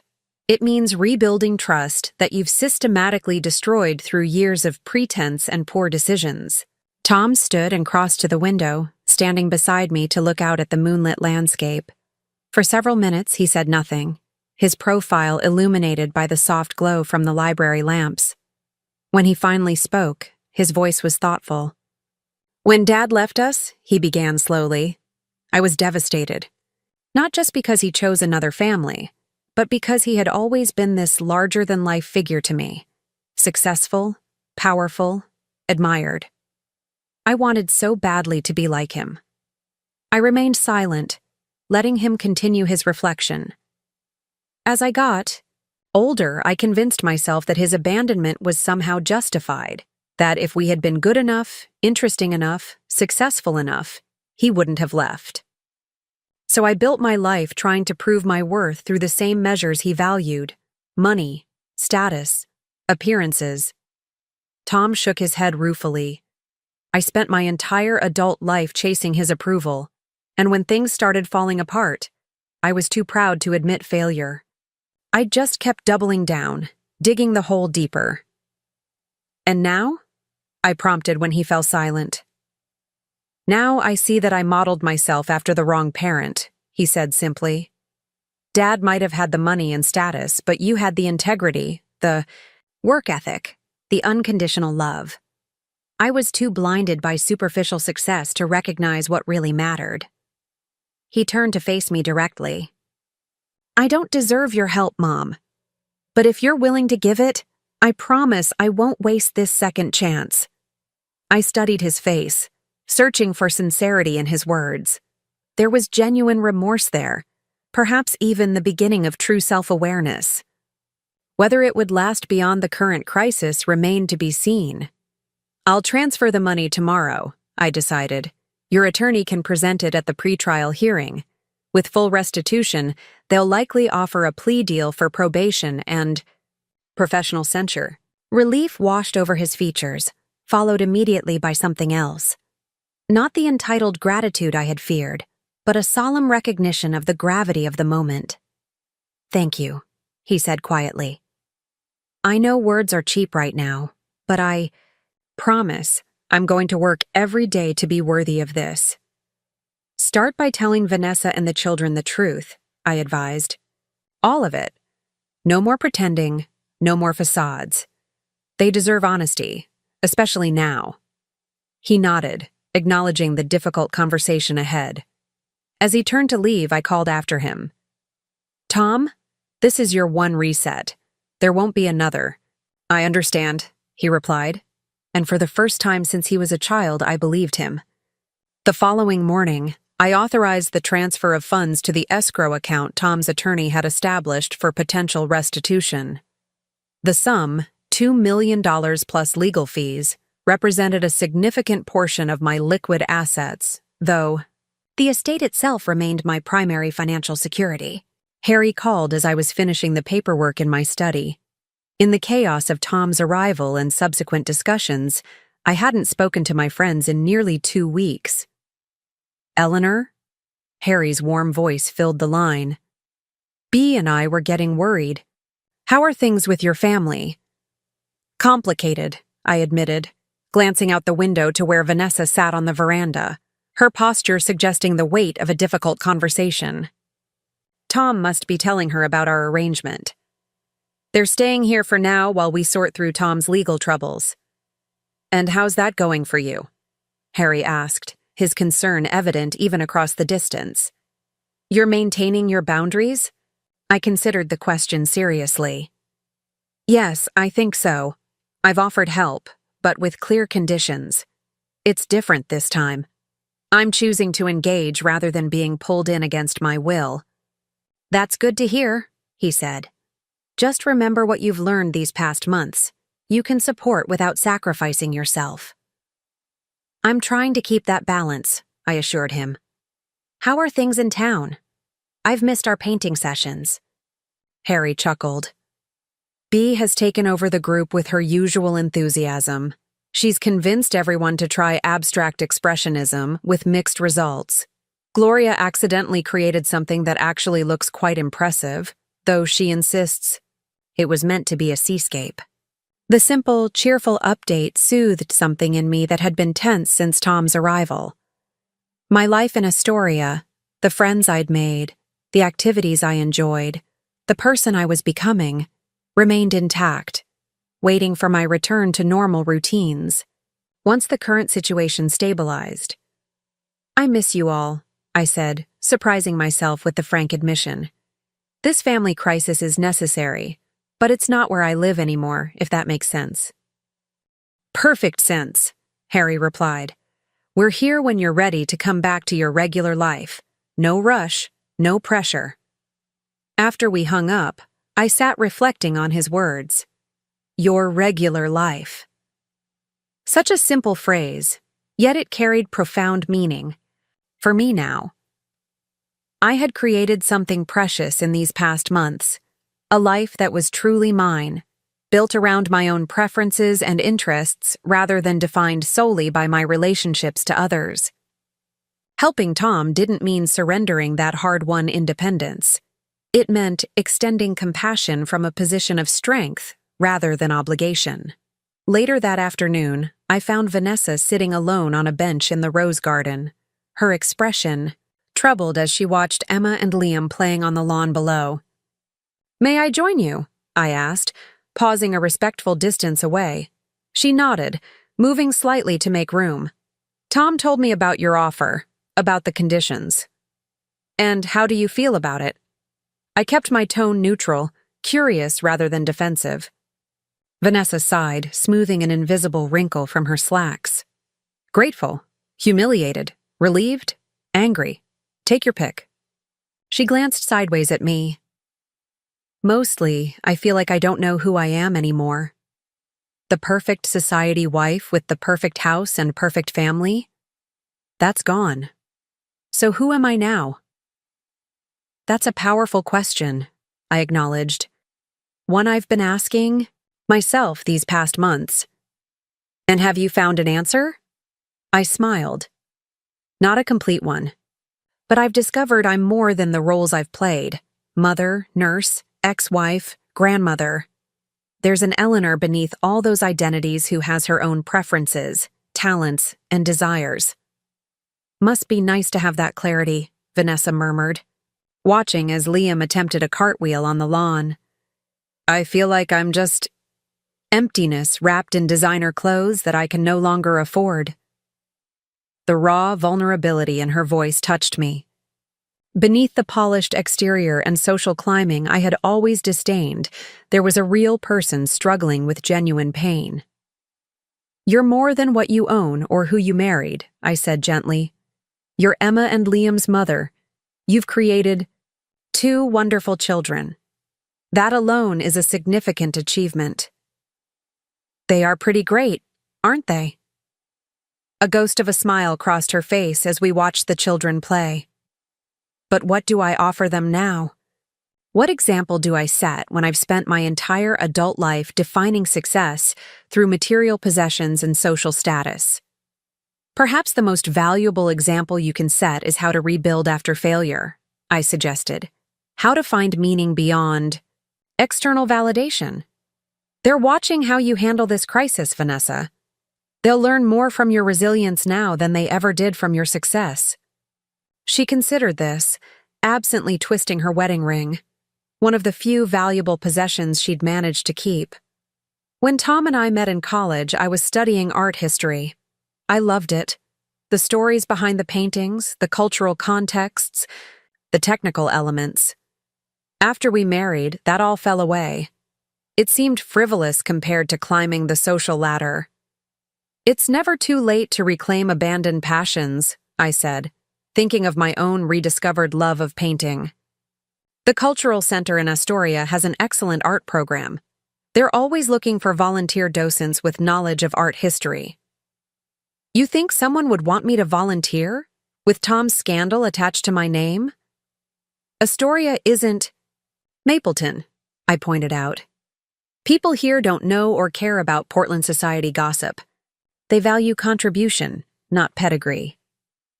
Vanessa fell silent, considering this possibility. After a moment, she turned to look at me directly. Why are you being so kind to us? After everything, I still don't understand. It was a question she had asked before, but this time I sensed she was ready for a deeper answer. Because I refuse to let bitterness define me, I said simply. I spent too many years reacting to others' choices, Robert's abandonment, Tom's gradual estrangement, your family's dismissal of me. Moving here, claiming this estate, building a new life, that was the first truly independent choice I'd made in decades. And I discovered something important. When you act from freedom rather than fear or obligation, generosity comes naturally. I'm not sure I understand, Vanessa admitted. When I lived in your storage room, every kindness I offered came from a place of insecurity, trying to earn my keep, to justify my presence, to maintain my relationship with my grandchildren. It was desperate and depleting. Now, helping you comes from abundance. I have more than enough space, resources, and emotional capacity. I'm not diminished by sharing. I'm enriched by it. Vanessa absorbed this, her expression thoughtful. I've never considered generosity that way before. In my world, it was always transactional. Donations for recognition, favors for social capital. There's freedom in giving without expectation of return, I told her. It's taken me 65 years to learn that lesson. Our conversation was interrupted by Liam racing up the garden path, his face alight with excitement. Mom! Grandma! Come quick! Emma found a tide pool with starfish! Vanessa rose, extending a hand to help me up from the bench. A small but meaningful gesture of respect I wouldn't have expected from her weeks earlier. Shall we go see these starfish? Together, we followed Liam down to the beach, where Emma was crouched beside a rocky formation exposed by the retreating tide. In a small pool of seawater, several orange and purple starfish clung to the stone, their forms delicate yet resilient against the constant motion of the ocean. Aren't they amazing, Grandma? Emma asked, looking up at me with genuine wonder. The book in your library said they can regrow their arms if they lose one, like totally regenerate themselves. Nature is remarkably resilient, I agreed, kneeling carefully beside her despite my aging knees. Many creatures have the capacity to heal and rebuild after injury. Like people? She asked perceptively. I smiled at my granddaughter, struck by her insight. Yes, exactly like people. We all have more capacity for renewal than we realize. The pretrial hearing took place 3 days later.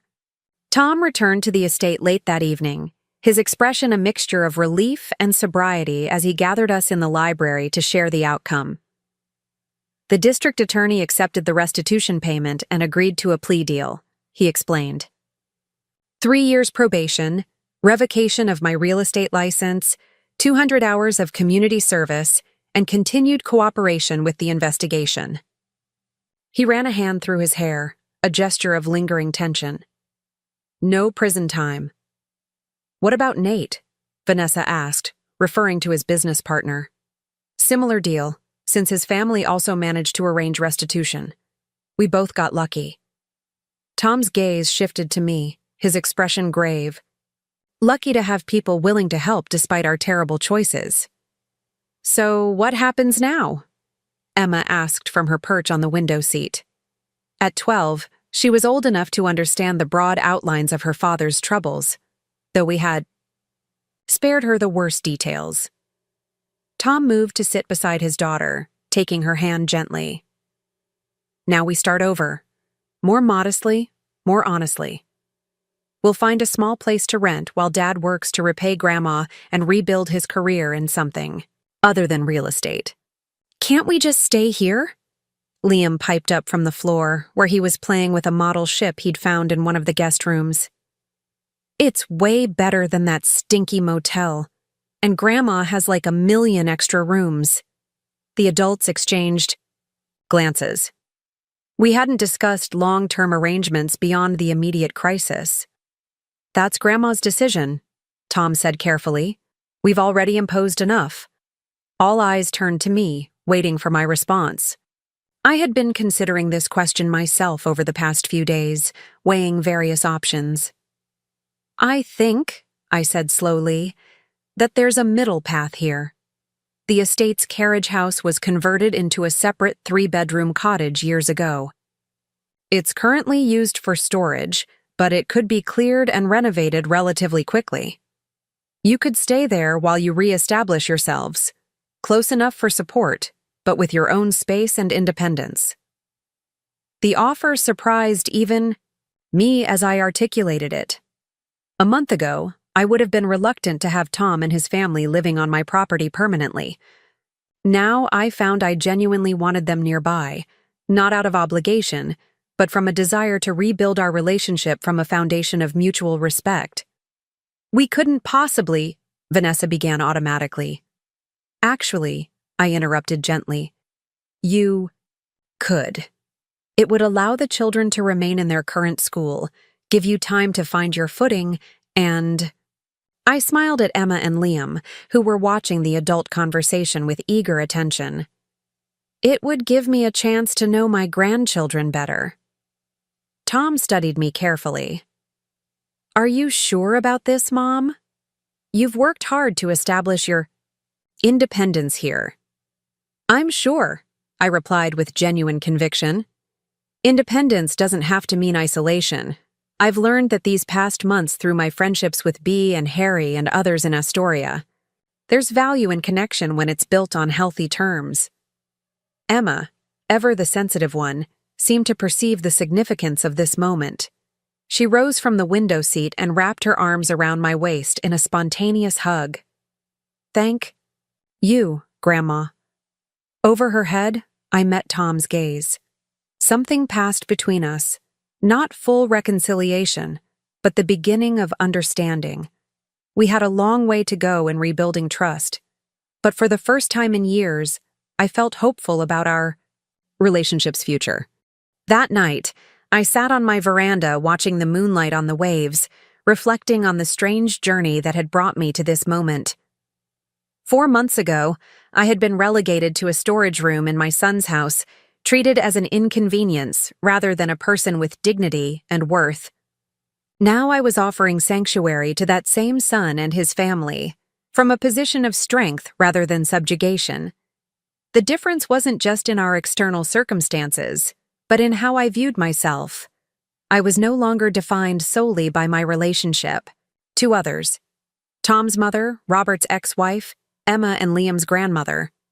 I was Eleanor Martinez, a woman with her own passions, preferences, and purpose. My phone chimed with a text from Harry. Painting group misses you. Whenever you're ready, your easel is waiting. I smiled, typing back, soon. Family matters progressing. Tell everyone hello.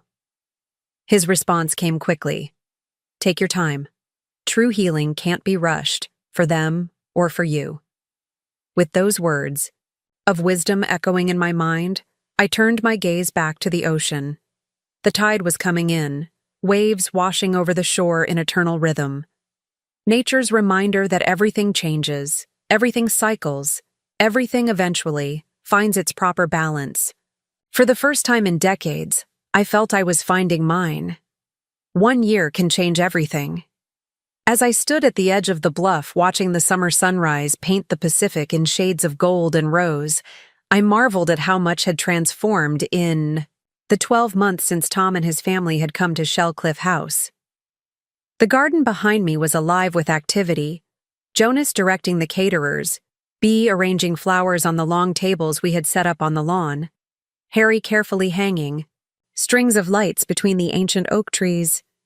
Today was my 66th birthday, and for the first time in decades, I was celebrating properly. Grandma, the cake just arrived, Emma called from the terrace. At 13, she had blossomed during her year at the coast, losing some of her city sophistication, but gaining a natural confidence that suited her far better.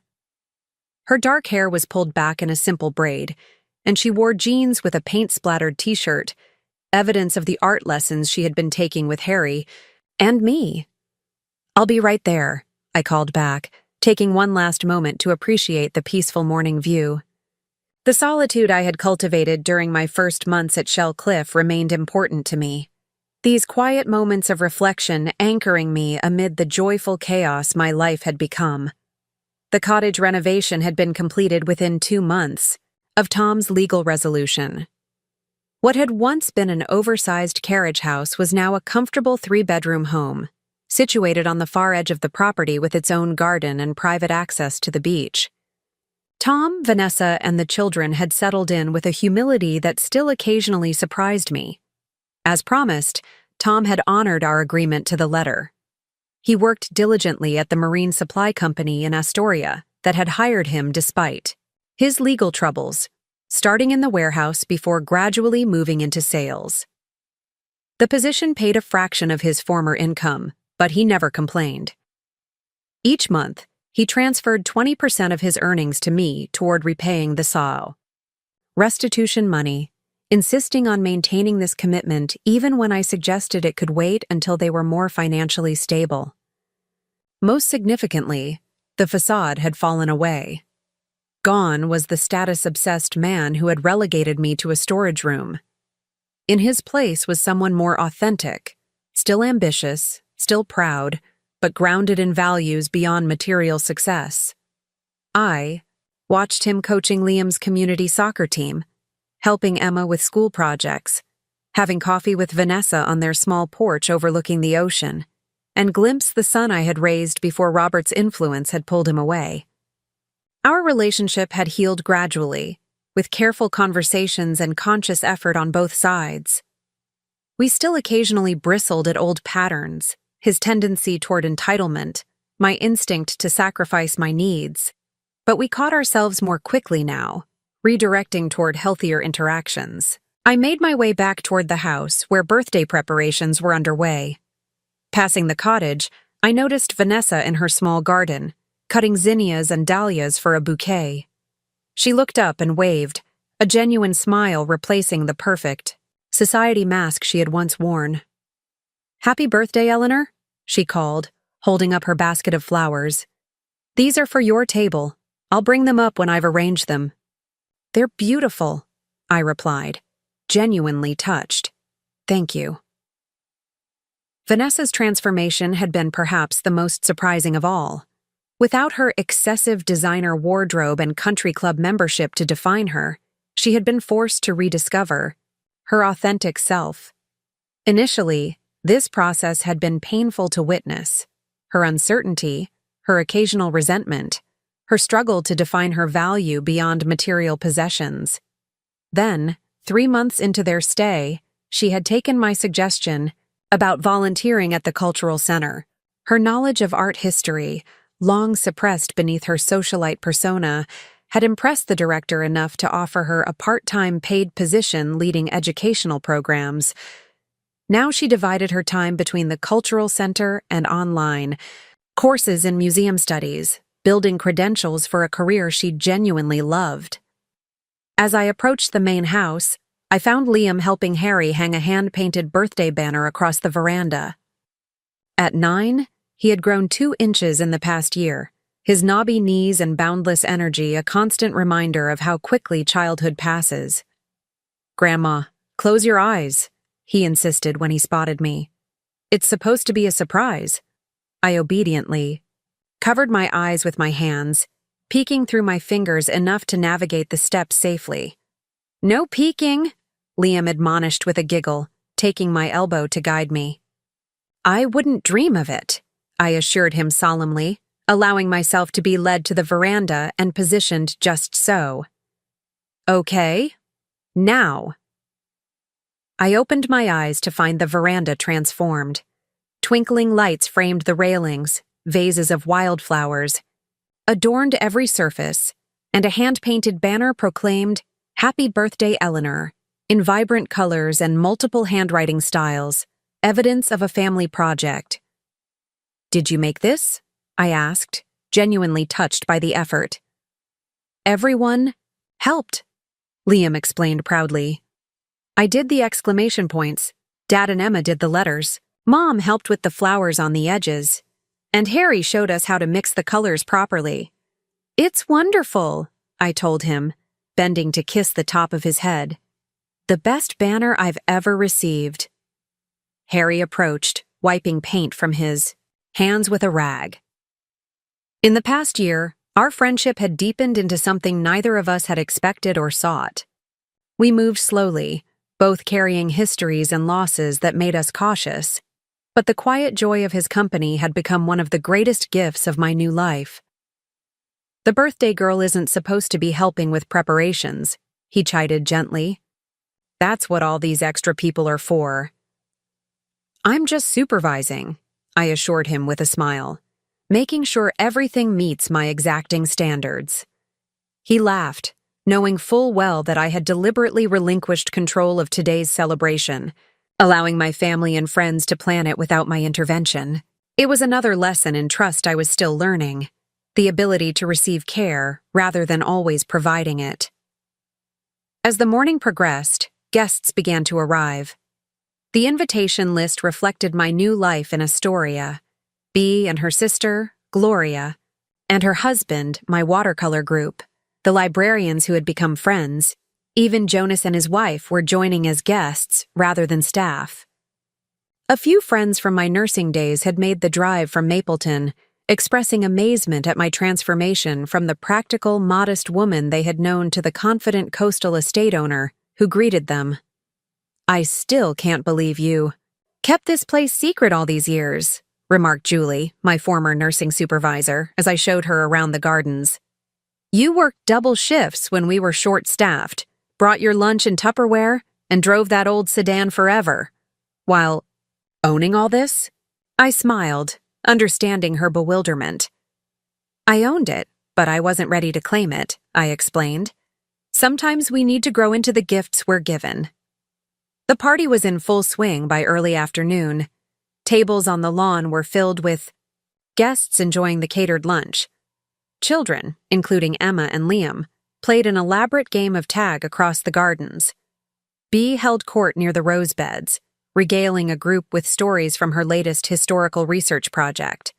The atmosphere was relaxed and joyful, exactly the kind of celebration I had wanted. I was chatting with Harry and the librarians when a hush fell over one section of the party.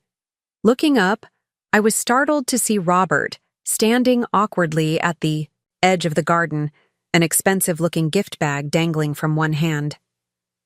Tom approached him first, his body language tense but controlled as they exchanged words I couldn't hear. Then, surprisingly, he gestured toward me and began leading his father in my direction. "Mom," Tom said as they reached us, his tone carefully neutral. "Dad wanted to wish you happy birthday in person. I told him it was up to you whether he stayed." Robert looked older than when I'd last seen him at my gates a year ago. His hair was fully silver now, his posture slightly stooped. Designer clothes and an expensive watch couldn't disguise the subtle signs of aging, perhaps even mortality, catching. Up with the man who had once seemed invincible to me. "Eleanor," he acknowledged, his typical confidence noticeably dimmed. "You look well. This is quite a gathering." "Thank you," I replied, noting Harry's protective shift closer to my side. "It's unexpected to see you here." Robert held out the gift bag. "I brought this. It's nothing significant, just... I thought you might like it." I accepted the bag with measured grace, setting it aside without opening it. "Would you like some lunch? There's plenty." The simple hospitality seemed to unbalance him. He glanced around at the celebration, at the warmth and connection evident among my guests, at the Shell Cliff house standing proudly on the bluff, at the obvious bond between Tom and me that had been rebuilt in his absence. "I don't want to intrude on your day," he said finally. "I just wanted to see for myself." "See what?" "All of this." He gestured vaguely around. "Mother's estate, your new life, how Tom and his family are doing." He hesitated, then added more quietly, "Whether what Diane said was true." I raised an eyebrow, curiosity piqued despite myself. "And what did Diane say?"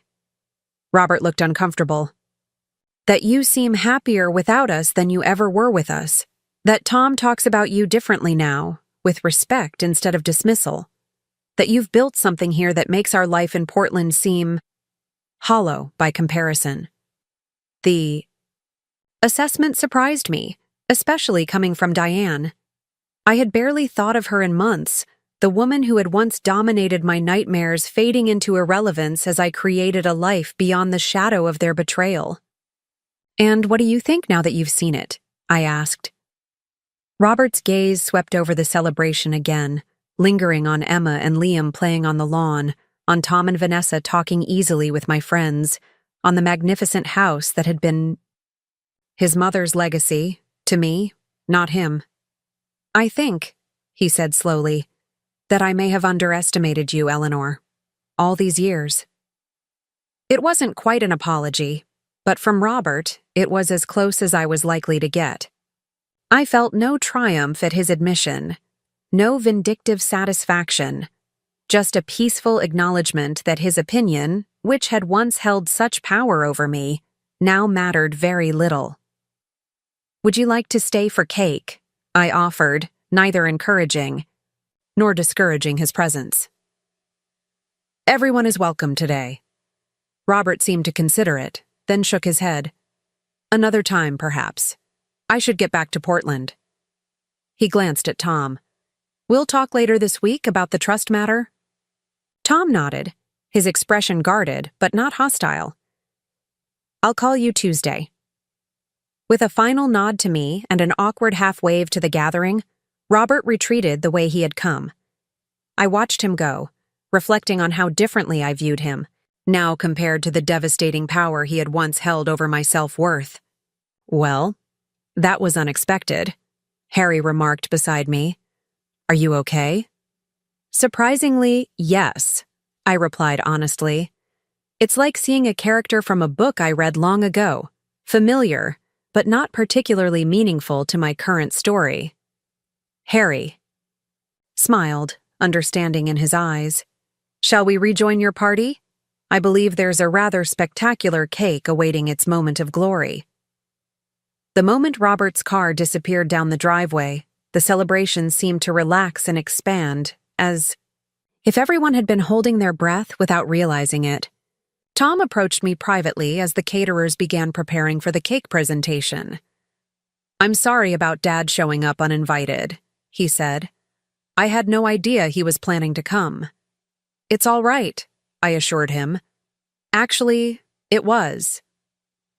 Clarifying, in a way. Seeing him here, in this new context, he holds no power over me anymore. Tom nodded thoughtfully. He mentioned something about a trust matter. "What's that about?" "Your grandmother's original trust has a provision that activates when I turn 66, I explained. "Some investments she set aside specifically for you become available today, independent of my estate." "For me?" Tom looked genuinely surprised. "Even after everything that's happened?" "Amelia was very specific. She wanted you to have your own financial foundation, separate from both your father and me. She just set it to transfer at my 66th birthday, rather than immediately upon her death." I touched his arm gently. "It's not an enormous sum, but it's significant. Properly managed, it could provide educational funds for Emma and Liam. Perhaps help you and Vanessa eventually buy a home of your own." "Mom, I don't know what to say," Tom began, his expression conflicted. "After everything you've done already, the restitution payment?" "This isn't from me," I interrupted gently. "It's from your grandmother, who loved you and wanted to ensure you had options beyond those your father or I might provide. My only role is telling you about it now that it's activated." He absorbed this information slowly. "Is that why Dad showed up today? To discuss this trust money?" "I imagine so. Robert has always been preoccupied with financial matters. He probably wanted to offer advice or gain some measure of control over these funds." "Well, he won't be getting either," Tom said firmly. "Whatever this trust contains, I plan to use it responsibly." He hesitated, then added, "Starting with paying back the remainder of what I owe you for the restitution." I shook my head. "That's not necessary, Tom. You've been faithfully making payments all year. The original agreement stands. Reasonable. Monthly contributions until it's paid off, no matter how long it takes." "I want to do this," he insisted. "Not to clear the debt faster, but because I understand now what that money represented. Your belief in second chances, in family, in redemption. Paying it back in full isn't about the financial obligation. It's about honoring the values behind it." His words touched me deeply. This was the transformation I had hoped for but had been afraid to expect. Not just outward compliance with our agreement, but a genuine internalization of the principles behind it. Before I could respond, Liam's voice rang out across the garden. "Cake time! Everyone come quick!" Tom smiled, the serious moment passing. "We should continue this discussion later. Your public awaits, birthday girl." The cake was a masterpiece. 3 tiers of lemon sponge with raspberry filling, decorated with handcrafted sugar flowers that mimicked the blooms in my garden. 66 candles ringed the base, their flames dancing in the late afternoon breeze. "Make a wish, Grandma," Emma urged as everyone gathered around, cameras ready. I looked around at the circle of faces, my son and his family, my new friends. From Astoria, Harry, whose steady presence had become so dear to me. Even Jonas and the staff who had maintained Shell Cliff all these years. Every person represented a thread in the new tapestry of my life, woven from choice rather than obligation. What does one wish for when the journey has already delivered so much unexpected joy? As I drew breath to extinguish the candles, I silently wished not for myself, but for all of them. For continued growth, for authentic connections, for the courage to live truthfully. Then I blew, managing to extinguish all 66 candles, in one determined breath, to enthusiastic applause. As cake was distributed and conversations resumed, I found a quiet moment to slip away to my favorite spot on the bluff overlooking the ocean. The late afternoon sun transformed the water into a glittering expanse, waves breaking rhythmically against the rocks below.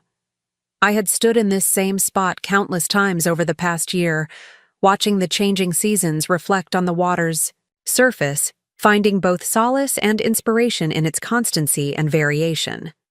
Soft footsteps approached behind me, and Harry joined me at the railing, offering a glass of champagne. "Sneaking away from your own party?" he teased gently. "Just catching my breath," I replied, accepting the glass with a smile. "It's been a wonderful day, but rather more attention than I'm used to." "You deserve every moment of celebration," he said, his voice warm with affection. "What you've accomplished this year goes far beyond simply claiming this beautiful property." "What do you mean?" Harry gestured toward the gathering behind us. "You've created a genuine community here, Eleanor. You've rebuilt your relationship with your son and his family from a foundation of mutual respect rather than obligation. You've developed your artistic talents. You've established new friendships." He paused, his expression softening. "And you've reminded a certain rusty old widower that connection and joy are still possible in the third act of life." I felt my cheeks warm slightly, still unaccustomed to such direct expressions of affection. "That widower has taught me a few things as well," I acknowledged. "About patience, about finding beauty in ordinary moments, about the value of companionable silence." We stood together, watching the horizon, comfortable in the unspoken understanding that had grown between us. Neither of us was interested in rushing toward definitions or commitments. We had both learned that meaningful relationships unfold at their own natural pace. "I opened Robert's gift while you were cutting the cake," I said, after a comfortable silence. It was a photograph I'd never seen before, me holding Tom as an infant with Amelia standing beside us. It must have been taken during our first visit to the estate after Tom was born. "A peace offering?" Harry suggested. "Perhaps," I mused. "Or a reminder that despite everything that happened later, we shared those early chapters. That Tom connects us, regardless of how our individual stories diverged." "How did it make you feel?" I considered the question carefully. "Grateful, surprisingly. Not for Robert specifically, but for the entire journey, even the painful parts. Without the divorce, without Robert's abandonment, without Tom's recent troubles bringing him back to me, I might never have found my way here, to this life I've created." Harry nodded understanding. The Japanese have a concept called kintsugi, repairing broken pottery with gold. The idea is that the breaks and repairs become part of the object's history, making it more beautiful rather than something to disguise. "I like that," I said softly. "The broken places in my life, mended with gold, not erased, but transformed into something valuable." From the garden, Bee's voice called out my name, accompanied by Emma's excited tone announcing it was time for presents. The sounds of laughter and conversation drifted toward us on the breeze, the soundtrack of connection, of belonging, of a life fully lived. "Shall we rejoin the celebration?" Harry asked, offering his arm with old-fashioned courtesy. "Your public awaits." I placed my hand in the crook of his elbow, feeling a deep contentment settle within me. "Yes, let's go back. The view from here is magnificent, but the real beauty is in those connections." As we walked together toward the gathering, I reflected on the extraordinary journey of the past year. From the humiliation of that storage room in Tom's house to the quiet dignity of Shellcliffe Estate. From isolation to community. From sacrifice to self-respect. The woman who had accepted that tiny room, grateful for even that cramped space in her son's life, felt like a different person now. She had served her purpose, teaching me valuable lessons about boundaries, self-worth, and the difference between giving from obligation versus giving from choice. I had no regrets about revealing my ownership of the estate when I did. The timing had been perfect. Not just to escape my untenable situation, but because I had finally been ready to step fully into the life Amelia had envisioned for me all those years ago. As I rejoined my birthday celebration, surrounded by genuine connection and authentic joy, I silently thanked my former mother-in-law for her extraordinary gift.